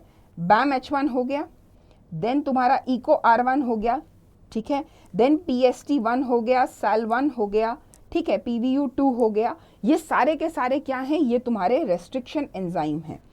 ठीक है, तो क्लोनिंग साइट्स जो होती हैं, वेक्टर बेसिकली क्या है? वेक्टर के पास कुछ रिकॉग्निशन साइट होती हैं रेस्ट्रिक्शन एंजाइम के लिए, जहां पर वो फॉरेन DNA जो है, फॉरेन जीन्स जो है, उनको लिंक करता है। ठीक है, फॉरेन DNA लिंक होता है रिकॉग्निशन साइट पे, जहां पे जनरली होता क्या है कि एंटीबायोटिक रेजिस्टेंस की जो तुम्हारा रेस्ट्रिक्शन एंजाइम की साइट है, रेस्ट्रिक्शन एंजाइम की जो साइट है, ये कहाँ प्रेजेंट होती है? ये एंटीबायोटिक रेजिस्टेंस जीन जो हैं, ठीक है, एंटीबायोटिक रेजिस्टेंस जीन जो हैं, ठीक है, इनके अंदर, जैसे फॉर एग्जांपल ये BAMH1 देखो, BAMH1 ये टेट्रासाइक्लिन रेजिस्टेंस शो करने वाला रीजन है, ठीक है, ये जो पिंक कलर का है this is tetracycline resistance show करने वाले जो जीन्स हैं। यहाँ पर BAMH1 की साइट है, यहाँ SAL1 की साइट है, ठीक है। तो ये जो साइट्स होती हैं क्लोनिंग साइट्स, जहाँ पे मैं फॉरेन DNA ऐड करूँगी, ये एंटीबायोटिक रेजिस्टेंस के जो एरियाज हैं उनके अंदर रिकॉग्निशन साइट्स जो होती हैं एंजाइम्स की वो प्रेजेंट होती हैं। इस चीज़ को याद रखना। अभी मैंने एक चीज़ तुम्हें बताई थी कि अगर एंटीबायोटिक रेजिस्टेंस रीजन जो है वहाँ मैं, क्योंकि यहाँ पर एंजाइम की रिकॉग्निशन साइट है, जाहिर सी बात है यहीं कट करके अपना फॉरेन DNA डालोगे तो होगा क्या, ये रेजिस्टेंस साइट जो है वो डिसरप्ट हो जाएगी, ठीक है। तो जो सेल जिनमें ये प्लाज्मिड जो है प्रेजेंस है, जो कि रेजिस्टेंस शो कर रहे थे एंटीबायोटिक के लिए, अब वो रेजिस्टेंस नहीं शो कर पाएंगे, ठीक है। तो अगर मेरे मीडियम में एंटीबायोटिक प्रेजेंट है तो वो जो सेल्स हैं अब वो रेजिस्टेंस नहीं शो कर पाएंगे, and those cells which are cloned, ठीक है, they will not be able to grow उस मीडियम में जहाँ एंटीबायोटिक प्रेजेंट होगी। और ये जो क्या कहते हैं, ये जो सारी कहानी है रेजिस्टेंस जीन के अंदर तुम्हारी रिकॉग्निशन साइट होने की, ये कब मदद करेगी मेरी सबसे ज़्यादा, जब मैं फाइनली अपना रिकॉम्बिनेंट DNA मॉलिक्यूल यील्ड उसकी जो है वो फाइनली निकाल के I will check whether my recombinant DNA has formed and whether it has gone inside the host cell or not, ठीक है। चलो इसे बाद में देखेंगे। ट्रांसफॉर्मेशन हमने देख लिया, ये वो प्रोसेस है जहाँ पर किसी भी बैक्टीरियल सेल के अंदर मैं एक फॉरेन DNA जो है उसे इंट्रोड्यूस करती हूँ, ठीक है, ठीक है। तो मैंने कहा ट्रांसफॉर्मेशन वो प्रोसेस है जहाँ फॉरेन जीन या फॉरेन सीक्वेंस DNA जो है उसको मैं बैक्टीरियल सेल के अंदर इंट्रोड्यूस करती हूँ, ठीक है। तो ये सेल जो है ये क्या है, ये मेरा ट्रांसफॉर्म्ड सेल है, ठीक है। और अगर ये मटेरियल,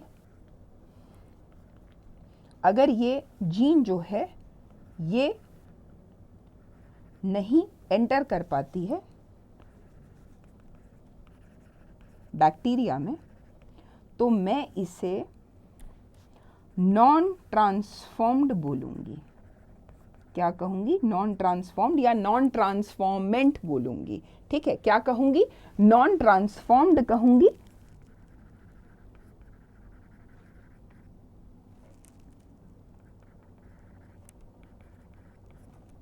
ठीक है, या मैं कहूँगी कि किसी तरह का कोई ट्रांसफॉर्मेशन जो है वो नहीं हुआ है, ठीक है, क्योंकि जीन तो अंदर गया ही नहीं, जीन तो बाहर ही है, ठीक है, ठीक है। So this is the way I say that transformed bacteria या ट्रांसफॉर्मेशन जिसके अंदर हो गया है, ट्रांसफॉर्मेशन हैज टेकन प्लेस, ठीक है ना। बड़ा इंपॉर्टेंट वेक्टर है भाई, बड़ा फेवरेट क्वेश्चन है, ठीक है। इसकी साइट पूछ लेंगे, किस ऑर्गेनिज्म से आया है ये पूछ लेंगे। देखो इस PBR 322 को कहाँ से हमने इस प्लाज्मिड को लिया है, ये ई कोलाई के अंदर ये वेक्टर जो है बेसिकली ये जो प्लाज्मिड है ये प्रेजेंट होता है, जिसे वेक्टर की तरह से यूज किया जाता है। क्या क्या प्रेजेंट है अभी हमने देखा, एम्पिसिलिन रेजिस्टेंस, टेट्रासाइक्लिन रेजिस्टेंस जो है मार्कर इसमें प्रेजेंट है। जाहिर सी बात है ओरिजिन ऑफ रेप्लिकेशन तो होगा ही, तभी मेरा PBR 322 जो है वो मल्टीप्लाई करेगा। इसके अलावा टेट्रासाइक्लिन रेजिस्टेंस वाले जो जीन्स हैं उसमें BAMH1 का जो है कट करने का साइट है। अगर एम्पिसिलिन रेजिस्टेंस वाला रीजन देखो, ठीक है, जहाँ पे एम्पिसिलिन रेजिस्टेंस के लिए है वहाँ पर तुम्हारी 2 रिकॉग्निशन साइट हैं। जस्ट अ सेक,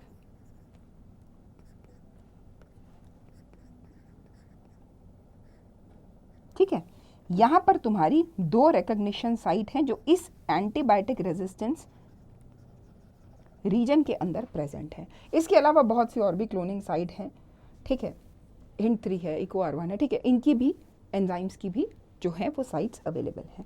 अब रिकॉम्बिनेंट डीएनए दो हम इसे पहले भी देख चुके हैं, एक बार फिर से ब्रीफ कर लेते हैं। डीएनए और प्लाज्मिड जो है, ठीक है, this is basically my bacterial cell, ये मेरी फॉरेन डीएनए है जो रिक्वायर्ड है, ठीक है। दोनों के दोनों जो डिजायरेबल जीन है और जो मेरा प्लाज्मिड है, दोनों को लेके finally I create my recombinant molecule. उसके बाद मैं उन्हें कहाँ इंट्रोड्यूस करती हूँ, मैं उन्हें एक सूटेबल होस्ट सेल के अंदर एंट्री कराती हूँ, और इस होस्ट सेल के अंदर finally there are number of copies of desired gene या फॉरेन जीन, ठीक है, along with many copies of the vector, ठीक है। तो जो बैक्टीरिया है, जैसे जैसे मेरा होस्ट सेल जो है वो मल्टीप्लाई करेगा, मेरा जो काम के जो मेरे फॉरेन जीन्स हैं जिन्हें मैंने इंट्रोड्यूस किया है वो भी मल्टीपल नंबर ऑफ कॉपीज बढ़ाएंगे, ठीक है। अभी हमने बात की ट्रांसफॉर्मेशन के बारे में, ट्रांसफॉर्मेशन का होना या ना होना। देखो, जो अभी हमने समझा बस उसी को हमें दोबारा से रिवाइज करना है इस टेबल की फॉर्म में। देखो क्या होता है, नॉन ट्रांसफॉर्मेंट्स शब्द प्रयोग किए गए हैं, ट्रांसफॉर्मेंट, फिर शब्द प्रयोग किया गया है ट्रांसफॉर्मेंट जिसके पास नॉन रिकॉम्बिनेंट प्लाज्मिड है, और ट्रांसफॉर्मेंट जिसके पास रिकॉम्बिनेंट प्लाज्मिड है। एक एक करके समझेंगे। देखो, कई बार क्या होता है, जब तुम्हारा प्लाज्मिड है, कौन सा प्लाज्मिड यूज कर रहे हैं हम जी, PBr 322 है, तुमने इसको होस्ट सेल के अंदर इंट्रोड्यूस किया। देखो, तीन तरह के सेल्स जो हैं, तुम क्या करोगे, देखो होता क्या है, होस्ट सेल इकोलाई है, इकोलाई क्या है, बैक्टीरिया ही तो है। तो जब तुमको चेक करना है कि भाई मेरा डीएनए गया भी है या नहीं है, इंट्रोड्यूस रिकॉम्बिनेंट डीएनए कर तो दिया था मैंने होस्ट सेल में, गया भी है उसमें या ट्रांसफॉर्मेशन हुआ भी है या नहीं, तो तुम इस इकोलाई बैक्टीरिया को मीडियम में ग्रो कराते हो, ठीक है। जो बैक्टीरिया के ग्रो करने के लिए न्यूट्रिशनल मीडियम उसमें ग्रो कराते हो। फिर क्या है, तुमको कॉलोनी मिलती हैं, ठीक है, बहुत सारे जो बैक्टीरियल सेल्स हैं वो मिलके छोटी छोटी कॉलोनीज बना देते हैं प्लेट के ऊपर, ठीक है। अब हमने क्या किया, हमने सेल्स को लिया और इन्हीं सेल्स को बेसिकली हमने चेक किया कि भाई ट्रांसफॉर्मेशन हुआ भी है या नहीं। पहली चीज, जिनमें ट्रांसफॉर्मेशन नहीं हुआ है, ठीक है, देखो ये वो सेल्स होंगे जिनमें कोई प्लाज्मिड है ही नहीं। भाई प्लाज्मिड अंदर एंटर ही नहीं हुआ है बैक्टीरियल सेल के, ठीक है। ये क्या है, this is my bacterial cell, ठीक है। मैंने देखा नॉन ट्रांसफॉर्मेंट के अंदर there was no plasmid in cells में, ठीक है। जो भी मेरा रिकॉम्बिनेंट प्लाज्मिड है इनमें आया ही नहीं।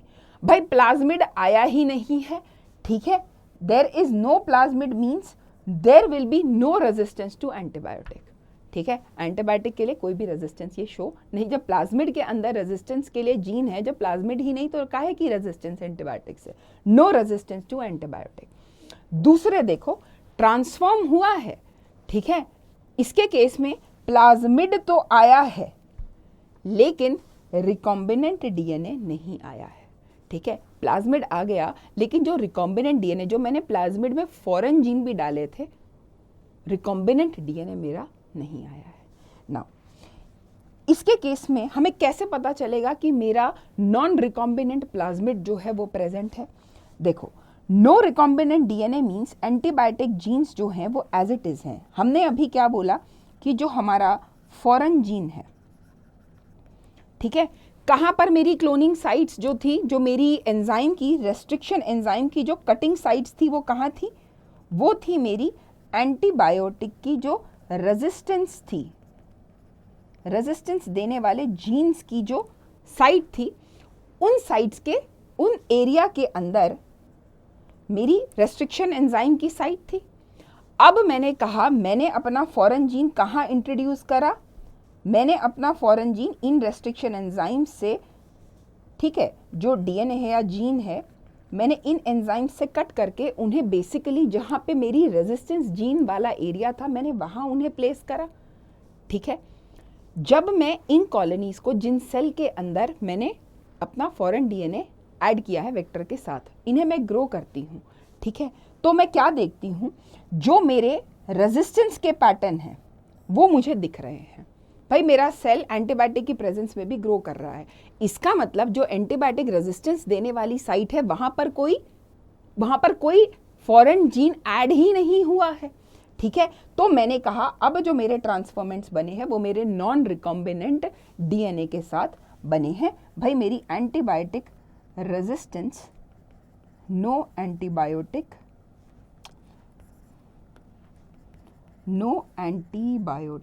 रेजिस्टेंस, ठीक है, एंटीबायोटिक रेजिस्टेंस, ठीक है, ठीक है। एंटीबायोटिक रेजिस्टेंस जो है, oh sorry, no antibiotic resistance in non transformant, sorry, यहां पर एंटीबायोटिक रेजिस्टेंस जो है वो मुझे देखने के लिए मिलेगी। अब आ जाओ तीसरे वाले पे। तीसरे केस में क्या होता है, ट्रांसफॉर्मेशन भी हुआ है और मेरा रिकॉम्बिनेंट डीएनए भी गया है, ठीक है। ट्रांसफॉर्मेशन हुआ, जो प्लाज्मिड फॉरेन जीन को लिए हुए है वो मेरे होस्ट सेल के अंदर चला गया। होस्ट सेल ने बड़े ही हंसते खेलते इस प्लाज्मिड को के खूब सारे कॉपी नंबर बनाए, जीन के भी कॉपी नंबर बने। जब मैंने इस बैक्टीरिया को, जिसमें ये नया रिकॉम्बिनेंट डीएनए इतने सारे कॉपी नंबर बना लिया है, मैंने इसे मीडियम पे ग्रो करा। अब यहाँ पर क्या होगा, अगर तो मेरा फॉरेन जीन सक्सेसफुली क्लोन हुआ है, ठीक है, किस साइड पे गया है, रेस्ट्रिक्शन एंजाइम ने कट करा और एंटीबायोटिक रेजिस्टेंस जीन का जो एरिया है, ठीक है, स्पेसिफिकली, ठीक है, वहां पर मेरा जो फॉरेन जीन है वो अच्छे से ऐड हो गया है।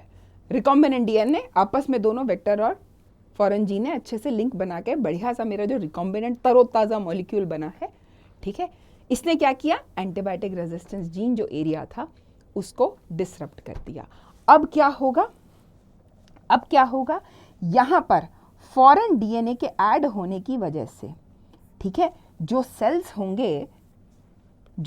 होंगे वो क्या हो जाएंगे, ठीक है। अगर मैं कहूं मैंने टेट्रासाइक्लिन रेजिस्टेंस वाले रीजन में, ठीक है, अपना फॉरेन डीएनए क्लोन किया है, तो अगर मेरे पास मेरे मीडियम में टेट्रासाइक्लिन प्रेजेंट है तो क्या मेरे सेल्स ग्रो कर पाएंगे? टेट्रासाइक्लिन के रेजिस्टेंस वाले जीन तो ब्रेक हो गए, ठीक है, तो रेजिस्टेंस तो नहीं शो हो सकता। तो अगर टेट्रासाइक्लिन प्रेजेंट है तो बेसिकली क्या होगा, जो सेल हैं वो नॉन रेजिस्टेंस शो करेंगे, किसके लिए, टेट्रासाइक्लिन के लिए, ठीक है।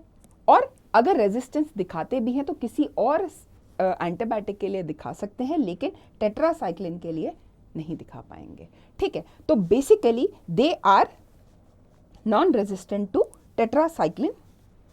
अब अगर मैं एम्पिसिलिन डाल करके, जिसमें टेट्रासाइक्लिन प्रेजेंट ना हो मीडियम में, इन सेल्स को ग्रो करूं, ठीक है, ठीक है, तो नॉन रिकॉम्बिनेंट तो ग्रो करेंगे ही नहीं करेंगे, ठीक है। और टेट्रासाइक्लिन अगर एब्सेंट है और बेसिकली एम्पिसिलिन प्रेजेंट है, तो एम्पिसिलिन रेजिस्टेंट जीन्स को तो कुछ नहीं हुआ है, तो एम्पिसिलिन की प्रेजेंस में भी दो सेल्स कैन ग्रो। लेकिन यदि टेट्रासाइक्लिन इज प्रेजेंट तो वो सेल ग्रो नहीं कर पाएंगे, ठीक है। बेसिकली क्या है हमारे पास एक और टेक्निक है इंसर्शनल एक्टिवेशन नाम से, ठीक है। अगर तो हमें रिकॉम्बिनेंट को, देखो ये तो एक टेक्निक थी, we have scene.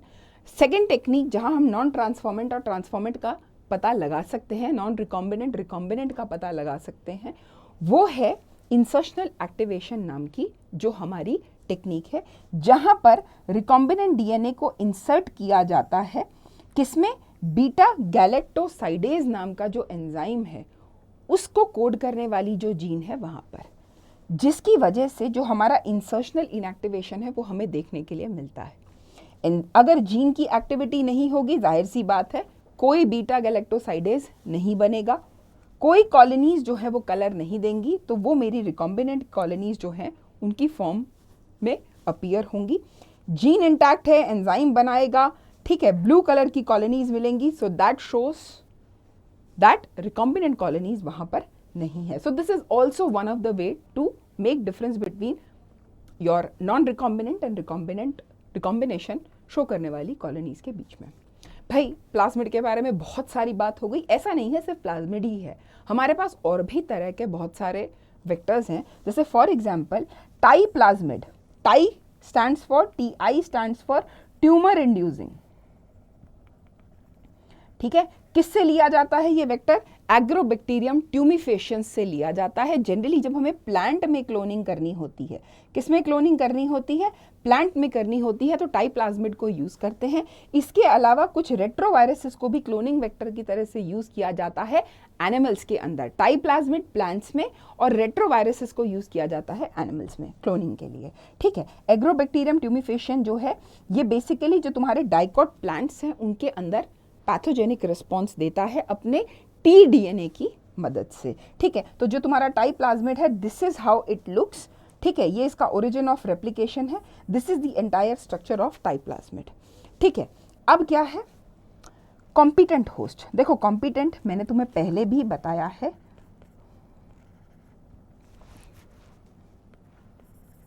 Competent host का मतलब होता है वो होस्ट जो तैयार हो जाए किसको रिसीव करने के लिए, रिकॉम्बिनेंट डीएनए को रिसीव करने के लिए। ठीक है, उसे हम कॉम्पिटेंट होस्ट सेल बोलते हैं।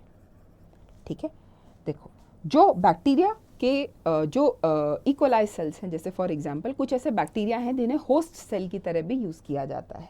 ठीक है, उन्हें पहले कॉम्पिटेंट बनाया जाता है ताकि वो रिकॉम्बिनेंट डीएनए को, मॉलिक्यूल को एक्सेप्ट कर सके। कॉम्पिटेंट बनाने का मतलब आप किसी होस्ट सेल को प्रिपेयर करते हैं, ठीक है, to receive what, to receive recombinant DNA.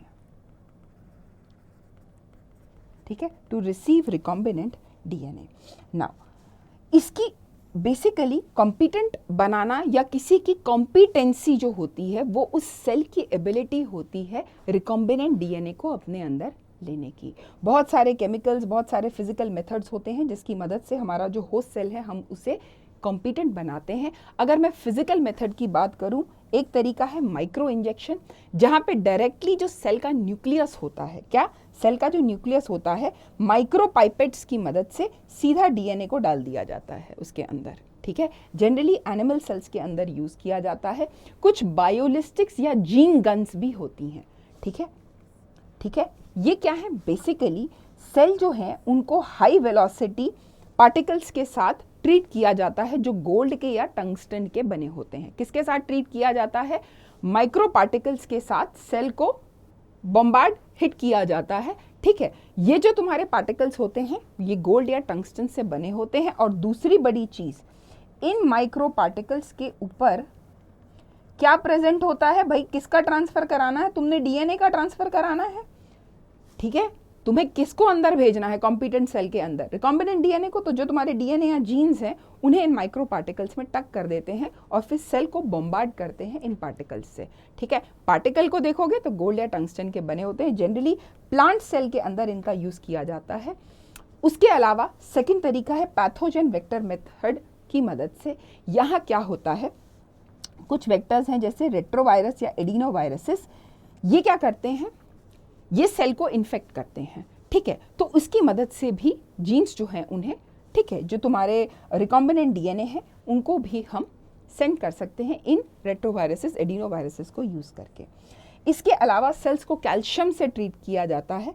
ठीक है, ये सेल की एफिशिएंसी इंक्रीज कर देता है, बेसिकली किसको रिसीव करने के लिए, डीएनए को रिसीव करने के लिए। ठीक है, उसके बाद कुछ हीट शॉक भी दिए जाते हैं कैल्शियम ट्रीटमेंट के बाद।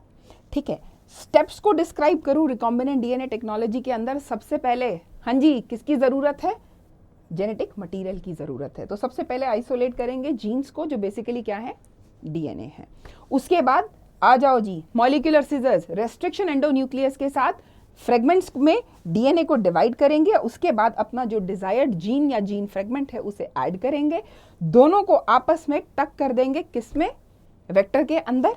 उसके बाद इस पर्टिकुलर रिकॉम्बिनेंट डीएनए मॉलिक्यूल को हमने होस्ट में डाला, होस्ट में कल्चर करेंगे बहुत सारी कॉपी नंबर्स बनाने के लिए, और फाइनली जो मेरा जीन प्रोडक्ट बनने वाला है, जो मेरा डिजायर्ड प्रोडक्ट बनने वाला है, उसको ऑब्टेन करेंगे। तो इस तरह से मेरी एंटायर डीएनए रिकॉम्बिनेंट टेक्नोलॉजी मदद करती है मेरे इस तरह के रिकॉम्बिनेंट डीएनए को बनाने के लिए।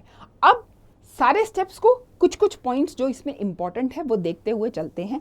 सबसे पहले आइसोलेशन ऑफ जेनेटिक मटेरियल। देखो होता क्या है, nucleic acid, genetic material, DNA निकालना है तो डीएनए आइसोलेट कर लेंगे। ठीक है, डीएनए को कट करना है, रेस्ट्रिक्शन एंजाइम है हमारे पास, बिल्कुल। अब डीएनए क्या है, देखो क्या होता है, ऐसा तो है नहीं कि सोचा, सेल को देखा और डीएनए बाहर आ गया। बहुत सारे प्लांट में सेल वॉल है, ठीक है, देन एनिमल सेल के अंदर सेल मेम्ब्रेन है, और भी ऑर्गेनेलीज है, बहुत सारी चीज़ें हैं जो सेल में मौजूद हैं। तो उन सब को साइड करते हुए डीएनए को निकाल के बाहर लाना। क्या डीएनए निकालने के लिए एक एंटायर प्रोसीजर है जिसे डीएनए आइसोलेटिंग मेथड बोलते हैं, ठीक है।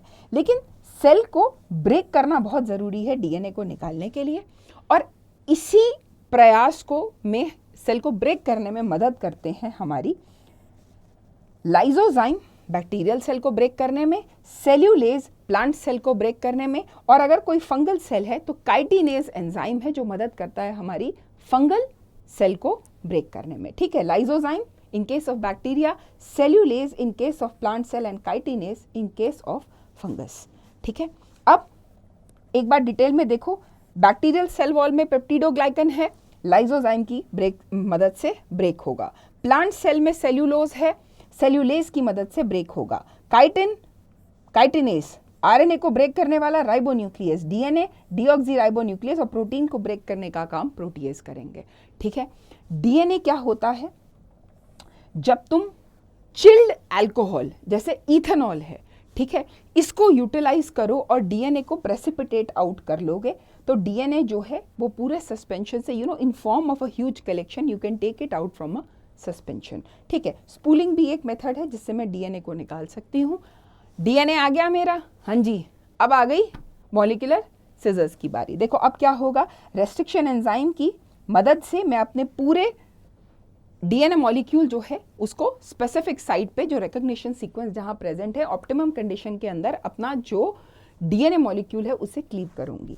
फिर मैंने देखा कि मेरा डीएनए जो है नेगेटिवली चार्ज्ड है, मैं एगरोस जेल इलेक्ट्रोफोरेसिस मेथड की मदद से क्या करूंगी, अपने उस डीएनए को एंजाइम से ट्रीट करा के एंजाइम डाइजेशन कैरी आउट कराऊंगी।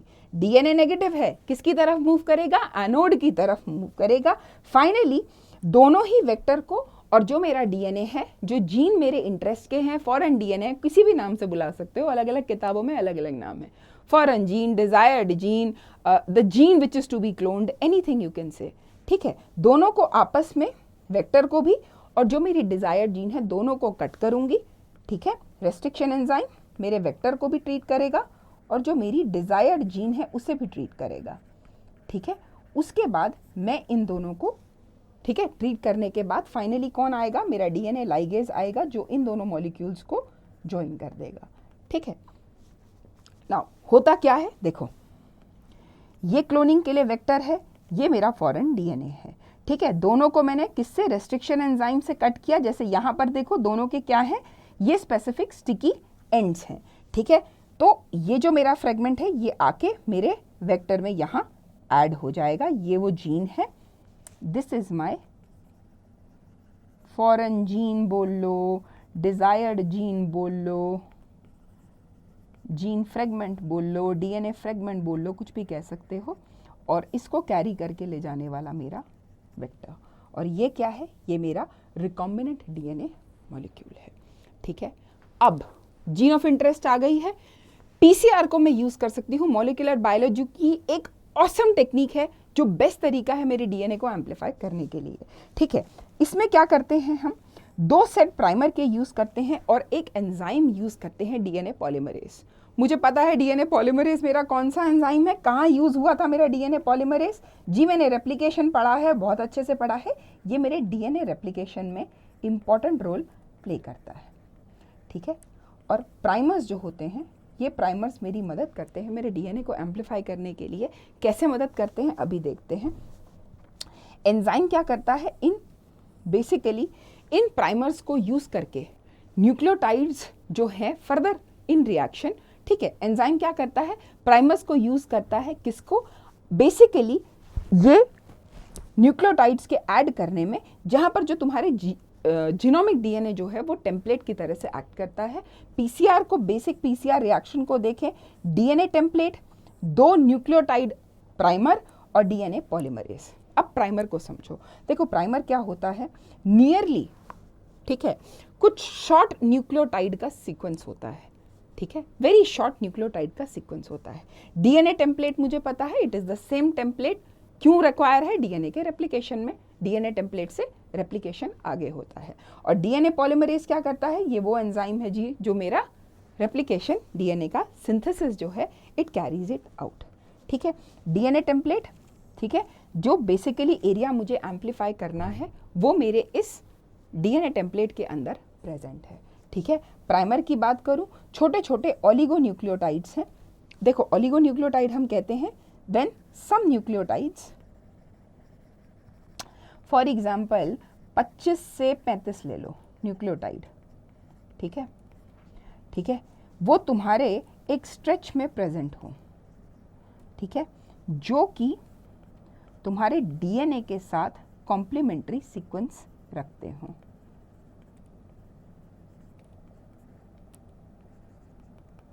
ठीक है, डीएनए के साथ कॉम्प्लीमेंट्री हो। ठीक है, तीसरा आता है तुम्हारा पॉलीमरेज।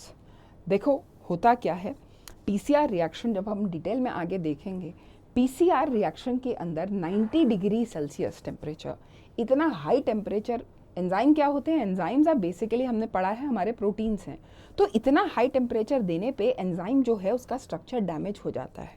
ठीक है, तो पीसीआर के अंदर कुछ ऐसे थर्मोस्टेबल, हम क्या कहते हैं, थर्मोस्टेबल, यानी जो हीट से इम्पैक्ट ना हो पाए, हम थर्मोस्टेबल एंजाइम्स का यूज़ करते हैं। इसीलिए थर्मस एक्वाटिकस, ठीक है, या बहुत से ऐसे स्पेसिफिक बैक्टीरिया हैं, ठीक है, कुछ ऐसे स्पेसिफिक बैक्टीरिया हैं जिनसे हम थर्मोस्टेबल डीएनए पॉलीमरेज लेते हैं। क्यों लेते हैं थर्मोस्टेबल? क्योंकि हमें हाई टेम्परेचर यूज़ करना है पीसीआर के अंदर। ठीक है, जब हम डीएनए को एम्पलीफाई करने जा रहे हैं तो थर्मोस्टेबल एंजाइम का होना बहुत ज़रूरी है। ठीक है, अब स्टेप्स देखते हैं। सबसे पहला स्टेप है डीनेचुरेशन, सेकंड है एनीलिंग, तीसरा है एक्सटेंशन। ठीक है, देखो डीनेचुरेशन में क्या होता है, बेसिकली हाई हीट की प्रेजेंस में, ठीक है, हमारे जो स्ट्रैंड्स होते हैं वो डीनेचर हो जाते हैं और एक दूसरे से सेपरेट हो जाते हैं। ठीक है, एनीलिंग के टाइम पर basically now your primer will come into picture, ठीक है, एंड एनीलिंग जो प्रोसेस है वो कैरी आउट होता है। तीसरे स्टेप में एक्सटेंशन, जहां पर तुम्हारा पॉलीमरेज आता है और जो बेसिकली तुम्हारा डीएनए सिंथेसिस का काम है उसको फर्दर बिगिन करता है, एंड फाइनली तुम्हारा इलोंगेशन जो है वो कैरी आउट होता है। ठीक है, अब इंडिविजुअली हर स्टेप को देखते हैं। सबसे पहले डीनेचुरेशन, हम कहते हैं जो हमारा टारगेट डीएनए है हमने मेल्ट किया। मेल्ट क्या किया? हम कहते हैं हमने स्ट्रैंड्स को यहाँ पर सेपरेट कर दिया, हीट अप्लाई करी, कितना टेम्परेचर दिया? 94 से 96 डिग्री टेम्परेचर जो है वो दे दिया ताकि मैं अपने स्ट्रैंड्स को सेपरेट कर लूँ। ठीक है, अब हर स्ट्रैंड हमें पता है कैसे एक्ट कर सकता है, हमें पता है, हमने रेप्लिकेशन पढ़ा है, टेम्पलेट की तरह से एक्ट कर सकता है डीएनए की सिंथेसिस के लिए। ठीक है, हमने क्या कहा? हमने टेम्परेचर दिया 94 डिग्री सेल्सियस से 96 डिग्री सेल्सियस का टेम्परेचर और अपने दोनों स्ट्रैंड्स को सेपरेट कर दिया। किस स्टेप में?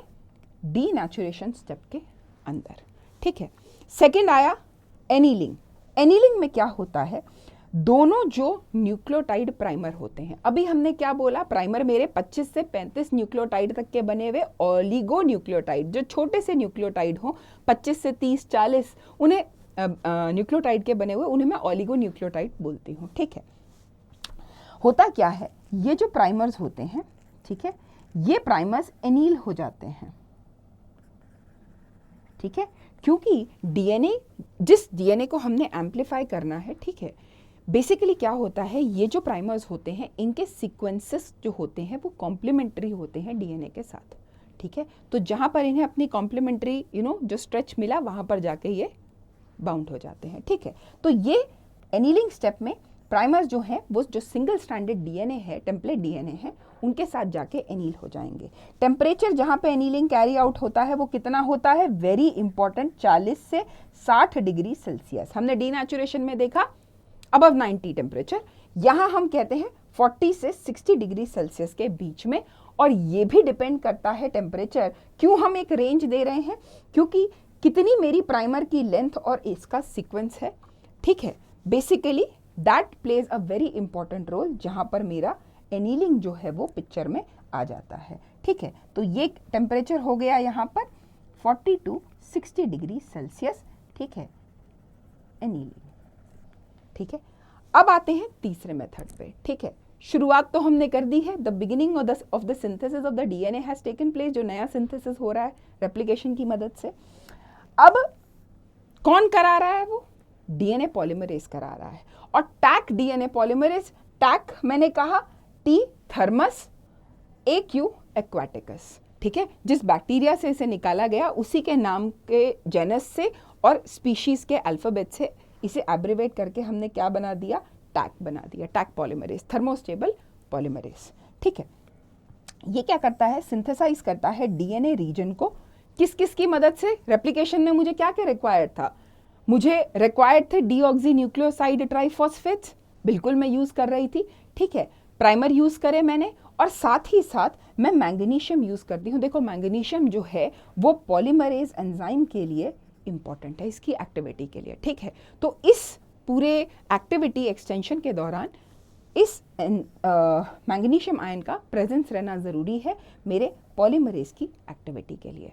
ठीक है, एक्सटेंशन प्रोसेस जो है 72 डिग्री सेल्सियस पे कैरी आउट कराया जाता है। दोनों प्राइमर एक दूसरे की तरफ मूव करते हुए जो in between segment of DNA उनके आ रहा है। ठीक है, basically that is getting copied. ठीक है, तो इस तरह से एक साइकिल जो कैरी आउट होती है एक्सटेंशन की, ठीक है, then you know followed by more cycles and multiple number of cycles are carried out, ताकि मेरा डीएनए जो है वो एम्पलीफाई करके मल्टीपल कॉपीज जो है वो उसको बना ले। ठीक है, एप्लीकेशन की बात करूं, पीसीआर जो है मदद करता है कुछ पैथोजेंस को डिटेक्ट करने में, जैसे एचआईवी। ठीक है, सेकंड बोले तो म्यूटेशन अगर मुझे पढ़ने हैं, ठीक है, अगर म्यूटेशन के बारे में स्टडी करना है या किसी पर्टिकुलर जीन से डिजीज से जुड़े हुए जीन्स को या उन जीन्स के अंदर के म्यूटेशन को पढ़ना है, ठीक है, तो पैथोजन को डिटेक्ट करने में, म्यूटेशन को डिटेक्ट करने में, तीसरा डीएनए फिंगरप्रिंटिंग में, भाई ये तो हमने देखा है पहले चैप्टर में भी। ठीक है, प्रीनेटल डायग्नोसिस के अंदर प्रयोग किया जाता है, कुछ प्लांट पैथोजेंस को जैसे टीएमबी को भी डिटेक्ट करने के लिए यूज़ किया जाता है, और जीन थेरेपी जब दी जाती है पेशेंट्स को तो वहाँ भी पीसीआर का जो रोल है वो बहुत इंपॉर्टेंट हो जाता है। ठीक है, अब मैंने क्या करना है, फाइनली रिकॉम्बिनेंट डीएनए बना लिया है। ठीक है, जो स्टेप्स हम डिटेल में देख रहे थे, हम फाइनली ये देखेंगे कि कैसे हम अपना रिकॉम्बिनेंट डीएनए जो है उसे होस्ट सेल के अंदर ले जा रहे हैं। देखो हमने पढ़ लिया है कि मैंने अपने होस्ट सेल को कॉम्पिटेंट बनाया, क्यों? ताकि वो मेरे डीएनए को एक्सेप्ट कर ले। सेलेक्टेबल मार्कर का प्रयोग किया ये चेक करने के लिए कि ट्रांसफॉर्म हुआ भी है मेरा डीएनए या नहीं। ठीक है, उसके बाद मैंने किस चीज़ का प्रयोग किया? अपने सेलेक्टेबल मार्कर का प्रयोग किया, जहाँ पे मैंने एम्पीसिलिन रेजिस्टेंस का या तो प्रयोग किया या टेट्रासाइक्लिन रेजिस्टेंस का प्रयोग किया, और रेजिस्टेंट और नॉन रेजिस्टेंट सेल्स के बेस पे मैंने पता लगाया कि रिकॉम्बिनेशन मेरा किन में प्रेजेंट है और किन में नहीं। जो मेरा रिकॉम्बिनेंट डीएनए है वो किस में प्रेजेंट है, किस में नहीं। अब मैंने कहा रिकॉम्बिनेंट डीएनए में अगर, ठीक है, रिकॉम्बिनेंट डीएनए में अगर एंटीबायोटिक रेजिस्टेंट जीन है, ठीक है, और वो किस में प्रेजेंट है? मेरे होस्ट के अंदर प्रेजेंट है। ठीक है, तो मेरा जो ई कोलाई है अगर उसने रिकॉम्बिनेंट डीएनए को ले लिया है तो मैंने उससे कहा मेरा ट्रांसफॉर्म्ड सेल है। और रिकॉम्बिनेंट डीएनए जिसमें एंटीबायोटिक रेजिस्टेंस जीन्स हैं, अगेन फिर से वो मेरे ई कोलाई में है, लेकिन मेरे ई कोलाई ने उस रिकॉम्बिनेंट डीएनए को नहीं लिया है, तो मैंने उससे कहा नॉन ट्रांसफॉर्म्ड या अनट्रांसफॉर्म्ड होस्ट सेल। ठीक है, so this is one way to understand it. अब क्या है, जो मेरा होस्ट सेल है, होस्ट सेल में जो मेरा ट्रांसफॉर्मेंट है जिसमें रिकॉम्बिनेंट डीएनए गया है, ठीक है, ठीक है, एम्पीसिलिन एडेड है। ठीक है, मेरा ट्रांसफॉर्मेंट एम्पीसिलिन की प्रेजेंस में ग्रो कर रहा है, और अगर जिसमें एम्पीसिलिन है मेरे जो ट्रांसफॉर्मेंट्स हैं, ठीक है, दे जो नॉन ट्रांसफॉर्मेंट्स हैं भाई वो तो झेल नहीं पाएंगे एम्पीसिलिन को, दे विल डाई आउट। ठीक है, तो इस तरह से मैंने देखा किस तरह से मैंने ट्रांसफॉर्मेंट और नॉन ट्रांसफॉर्मेंट्स को एक्चुअली पहचाना, जो बेसिकली ये शो कर रहे हैं कि रिकॉम्बिनेंट डीएनए मेरे होस्ट में गया भी है या नहीं। ठीक है, अब एक मेथड है जिसका नाम है, देखो 2014 में क्वेश्चन आया है सडन हाइब्रिडाइजेशन। होता क्या है कि कई बार सैंपल दिए जाते हैं, कुछ जीन सैंपल्स दे दिए गए और ये कहा गया कि भाई इनमें कुछ स्पेसिफिक सीक्वेंसेस हैं, तो ये जो गिवन जीन्स हैं इसमें स्पेसिफिक सीक्वेंस का पता लगाओ। कैसे पता लगाओगे?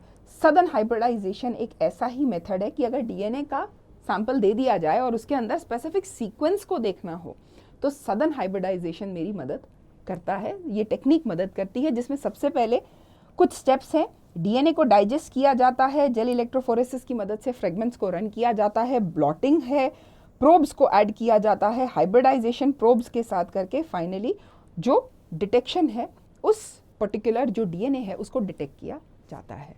ठीक है, अब बारी आती है बायोरिएक्टर्स की। ठीक है, तैयार तो रिकॉम्बिनेंट मॉलिक्यूल तुमने कर लिया, लेकिन रिकॉम्बिनेंट मॉलिक्यूल से अल्टीमेटली डिराइव क्या करना है? जीन से क्या डिराइव होता है? जीन के एक्सप्रेशन का, जीन से आरएनए, जीन क्या है? जीन इज बेसिकली डीएनए जो तुमने क्लोन किया है प्लाज्मिड के अंदर, which is cloned in plasmid. ठीक है, आरएनए और उससे जो भी तुम्हारा प्रोटीन डिजायरेबल है, जिसके लिए इतना मेहनत करके रिकॉम्बिनेंट मॉलिक्यूल बना रहे हो। ठीक है, अब होता क्या है, रिकॉम्बिनेंट डीएनए मॉलिक्यूल को एक्सप्रेस करने के लिए एक्सप्रेशन वेक्टर्स को यूज किया जाता है। ठीक है, और क्लोन करने के लिए रिकॉम्बिनेंट डीएनए को क्लोनिंग वेक्टर का यूज किया जाता है। ठीक है, अगर कोई प्रोटीन कोडिंग जीन को एक्सप्रेस कराना है किसी होस्ट में, बेसिकली उसको हम रिकॉम्बिनेंट प्रोटीन बोलते हैं। देखो होता क्या है, रिकॉम्बिनेंट प्रोटीन को लैब में बनाया जाता है या फिर हम बहुत लार्ज स्केल में इंडस्ट्रियल लेवल पे भी रिकॉम्बिनेंट प्रोटीन को बनाते हैं। ठीक है, स्मॉल अमाउंट लैब में बन जाएगा, बड़े अमाउंट के लिए हमें इंडस्ट्री चाहिए। ठीक है, लैब में पेट्री डिशेज या टेस्ट ट्यूब्स होते हैं और हमारे पास बड़े बड़े बायो रिएक्टर या फर्मेंटर्स होते हैं, जहां हम ये रिकॉम्बिनेंट प्रोटीन जो है, हमने बायोटेक्नोलॉजी की एप्लीकेशन के अंदर देखा है, हम फर्मेंटर यूज करते हैं। जनरली छोटे लेवल पर जो हम recombinant protein small scale level पे बना रहे हैं वो रिसर्च के लिए होता है, और जब बात इंडस्ट्री की आती है तो वो कमर्शियल है, लोगों के पब्लिक के यूज़ के लिए भी है, इफ़ उसका सेफ्टी प्रॉपरली इवैल्यूएटेड है, even it can be marketed. ठीक है, अब बायोरिएक्टर्स को क्यों यूज़ किया जाता है? जाहिर सी बात है, जब आप लागत लगा के बड़े बड़े फर्मेंटर्स को यूज़ कर रहे हैं तो आपके दिमाग में ये चीज़ ज़रूर क्लियर है कि मुझे भारी मात्रा में अपना जो प्रोटीन है, ठीक है, कितना 100 से जो 1000 लीटर के बीच में है, उसको प्रोसेस करके बनाना है। ठीक है, तो होता क्या है, बायोरिएक्टर वो बड़े बड़े वेसल्स या बड़े बड़े फर्मेंटर्स को यूज करता है जहां पे माइक्रोब्स, जहां पर स्पेसिफिक प्रोडक्ट्स जो हैं उनको डिराइव किया जाता है।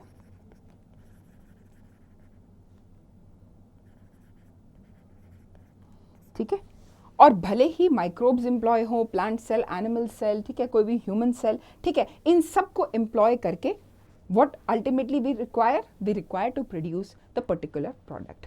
ठीक है, अगर मैं प्रोटीन को लार्ज स्केल में बनाना चाहूँ तो मैं क्या करूँगी, मैं बहुत बड़े बड़े कंटिन्यूअस कल्चर सिस्टम्स जो हैं जिनमें मैं मीडियम ऐड करूँगी।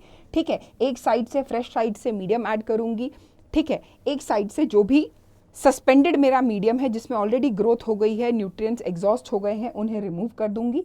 ठीक है, तो अपने सेल्स की मेंटेनेंस के लिए, ताकि मैं अपना जो भी डिजायर्ड प्रोटीन है उसको हायर मात्रा में ऑब्टेन कर सकूं। ठीक है, अब बायोरिएक्टर क्या करता है, बायोरिएक्टर या फर्मेंटर जो है, भले ही न्यूट्रिएंट्स हैं, विटामिन है, शुगर है या फिर गैस है, क्योंकि अल्टीमेटली ऑक्सीजन क्या है, माइक्रोबियल अगर कोई प्रोडक्ट बन रहा है, ठीक है, तो माइक्रोब्स की ग्रोथ के लिए ऑक्सीजन ज़रूरी है, टेम्परेचर, पीएच प्रॉपर होना चाहिए, प्रेशर प्रॉपर होना चाहिए। तो ये सारी कंडीशंस जो है ये मेरे बायोरिएक्टर्स के अंदर अवेलेबल रहती हैं। सबसे ज़्यादा कॉमन तरह का जो बायोरिएक्टर यूज़ होता है वो है स्टरिंग टाइप ऑफ बायोरिएक्टर।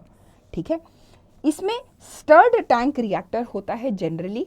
ठीक है, हमने देखा है सिलिंड्रिकल शेप है, कर्व्ड बेस होता है, और सारे कॉन्टेक्ट्स को मिक्स करने के लिए, फैसिलिटेट करने के लिए प्रॉपर जो अरेंजमेंट है वो इस वेसल के अंदर होते हैं। ठीक है, एयर को भी हम इंट्रोड्यूस कर सकते हैं रिएक्टर के अंदर। ठीक है, प्रॉपर ऑक्सीजन अवेलेबिलिटी और स्टरर प्रॉपर मिक्सिंग के लिए जो तुम्हारे बायो रिएक्टर्स हैं उसमें अवेलेबल होते हैं, ठीक है। सिंपल स्टर्ड टैंक बायोरिएक्टर और स्पार्ज्ड स्टर्ड टैंक बायोरिएक्टर हैं। देखो this is a very simple type of bioreactor, ठीक है। प्रॉपरली पीएच कंट्रोल के लिए दे हैव अरेंजमेंट्स, मोटर्स हैं, ठीक है। बेसिकली एयर की एंट्री के लिए देयर इज एन अरेंजमेंट, ठीक है। प्रॉपरली स्टरलाइजेशन के लिए स्टीम का भी प्रोविजन है। जो भी कल्चर प्रेजेंट होता है जहाँ से हमें प्रोडक्ट ऑब्टेन होने वाला है, that is all present over here, ठीक है। बेसिकली फोम ब्रेकर्स की प्रेजेंट है, ठीक है। कुछ इम्पेलर्स हैं, ठीक है, जो इंटायरली इस बायोरिएक्टर के स्ट्रक्चर को बनाते हैं। अगर स्पार्ज्ड स्टर्ड टैंक बायोरिएक्टर को देखोगे, यहाँ पर गैस जो है बेसिकली लिक्विड की मदद से, the gas is bubbled through a liquid to removed the other salt gases, ठीक है। तो बेसिकली गैसेस जो है उनके एंट्रेनमेंट के लिए there is provision over here, ठीक है। तो स्पार्ज्ड जो स्टर्ड टैंक रिएक्टर्स हैं, ठीक है, they are another type of bioreactors, ठीक है। बायोरिएक्टर में बहुत सारे तरह के सिस्टम्स हैं। सबसे पहले एजिटेटर सिस्टम। देखो एजिटेट करना ज़रूरी है बिकॉज एनी काइंड ऑफ जो भी आपका कल्चर कंटेनिंग जो भी आपका मीडियम है, ठीक है, उसमें प्रॉपरली हर पार्ट में ऑक्सीजन की सप्लाई रहे, साथ ही साथ मटेरियल की प्रॉपर एजिटेशन हो, स्टरिंग रहे। So it is very important. At the same time oxygen का हर पार्ट में बायोरिएक्टर के अंदर जो ट्रैवल है और उसकी प्रेजेंस है वो होना बहुत ज़रूरी है, बिकॉज अगर आपने कोई माइक्रोब्स इंट्रोड्यूस करे हैं तो उनकी ग्रोथ के लिए oxygen is important. Now stirring के दौरान जो फोम बनता है, देखो उस फोम का टाइम टू टाइम रिमूवल होना, कंट्रोल होना बहुत ज़रूरी है, क्योंकि कई बार क्या होता है जो आपके यील्ड के प्रोडक्ट्स हैं या कोई माइक्रोबियल अगर आपका प्रोडक्ट है, it might not get attach to the foam also. तो टाइम टू टाइम दूसरा फोम क्या करेगा, जो आपकी एरेशन है उसको भी इम्पैक्ट करेगा, राइट। टेम्परेचर, देखो कोई भी प्रोडक्ट बन रहा है बड़े ही कंट्रोल्ड पीएच और टेम्परेचर के सिस्टम के अंदर बनेगा।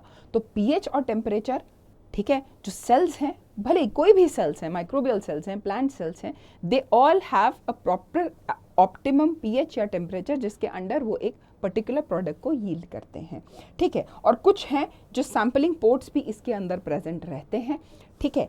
अगर स्टर्ड टैंक बायोरिएक्टर को देखूं, मुझे अगर लार्ज स्केल पे अपने माइक्रोब्स को ग्रो करना है, it is one of the best choice to use this stirred tank bioreactor.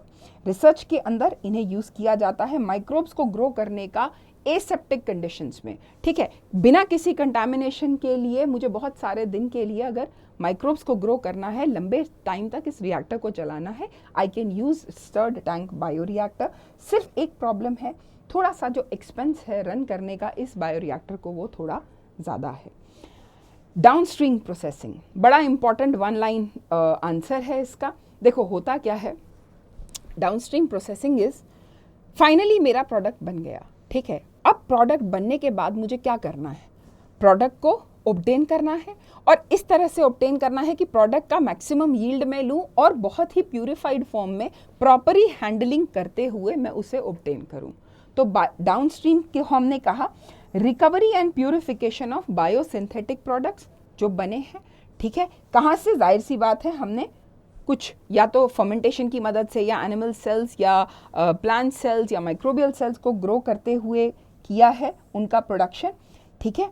Proper handling, disposal, everything. So this entire process that involves all these process, we say ये किसका part है, downstream processing का part है, ठीक है। जो and product है उनको में कुछ प्रेजर्वेटिव्स को ऐड करना, ठीक है, उनके प्रॉपर ट्रायल्स कैरी आउट कराना, खासकर अगर कोई ड्रग बनाई है उसके केस में।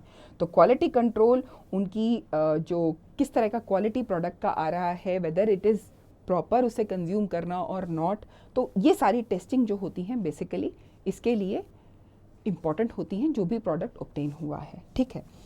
देखो प्यूरिफाई करने के लिए फाइनली एंड प्रोडक्ट को हम कुछ स्टेप्स जो है उन्हें कैरी आउट कराते हैं, ठीक है। हम क्या करते हैं, सेपरेट कर देते हैं। बेसिकली बायोरिएक्टर के अंदर तो सब बन गया है, तो फाइनली अपने प्रोडक्ट को रिएक्टर से सेपरेट करके उसको प्यूरिफाई करके प्रेजर्वेटिव्स ऐड करके और उसकी क्वालिटी को चेक करके, क्वालिटी कंट्रोल चेक करके we finally come out what we have made in our bioreactor, ठीक है। देखो कुछ रिकॉम्बिनेंट प्रोटीन है जैसे OKT3 है, इसको हम किडनी के ट्रांसप्लांट के टाइम पे जो रिजेक्शंस होते हैं, ठीक है, इसको यूज़ करके हम उन रिजेक्शंस को प्रिवेंट कर सकते हैं। अगर मैं बोलूँ मैंने एंजाइम बनाया है डीएनएस, ठीक है, डीएनएस को हम सिस्टिक फाइब्रोसिस के ट्रीटमेंट में यूज़ कर सकते हैं। डीएनएस हमने कैसे, as a recombinant product we are obtaining it, ठीक है।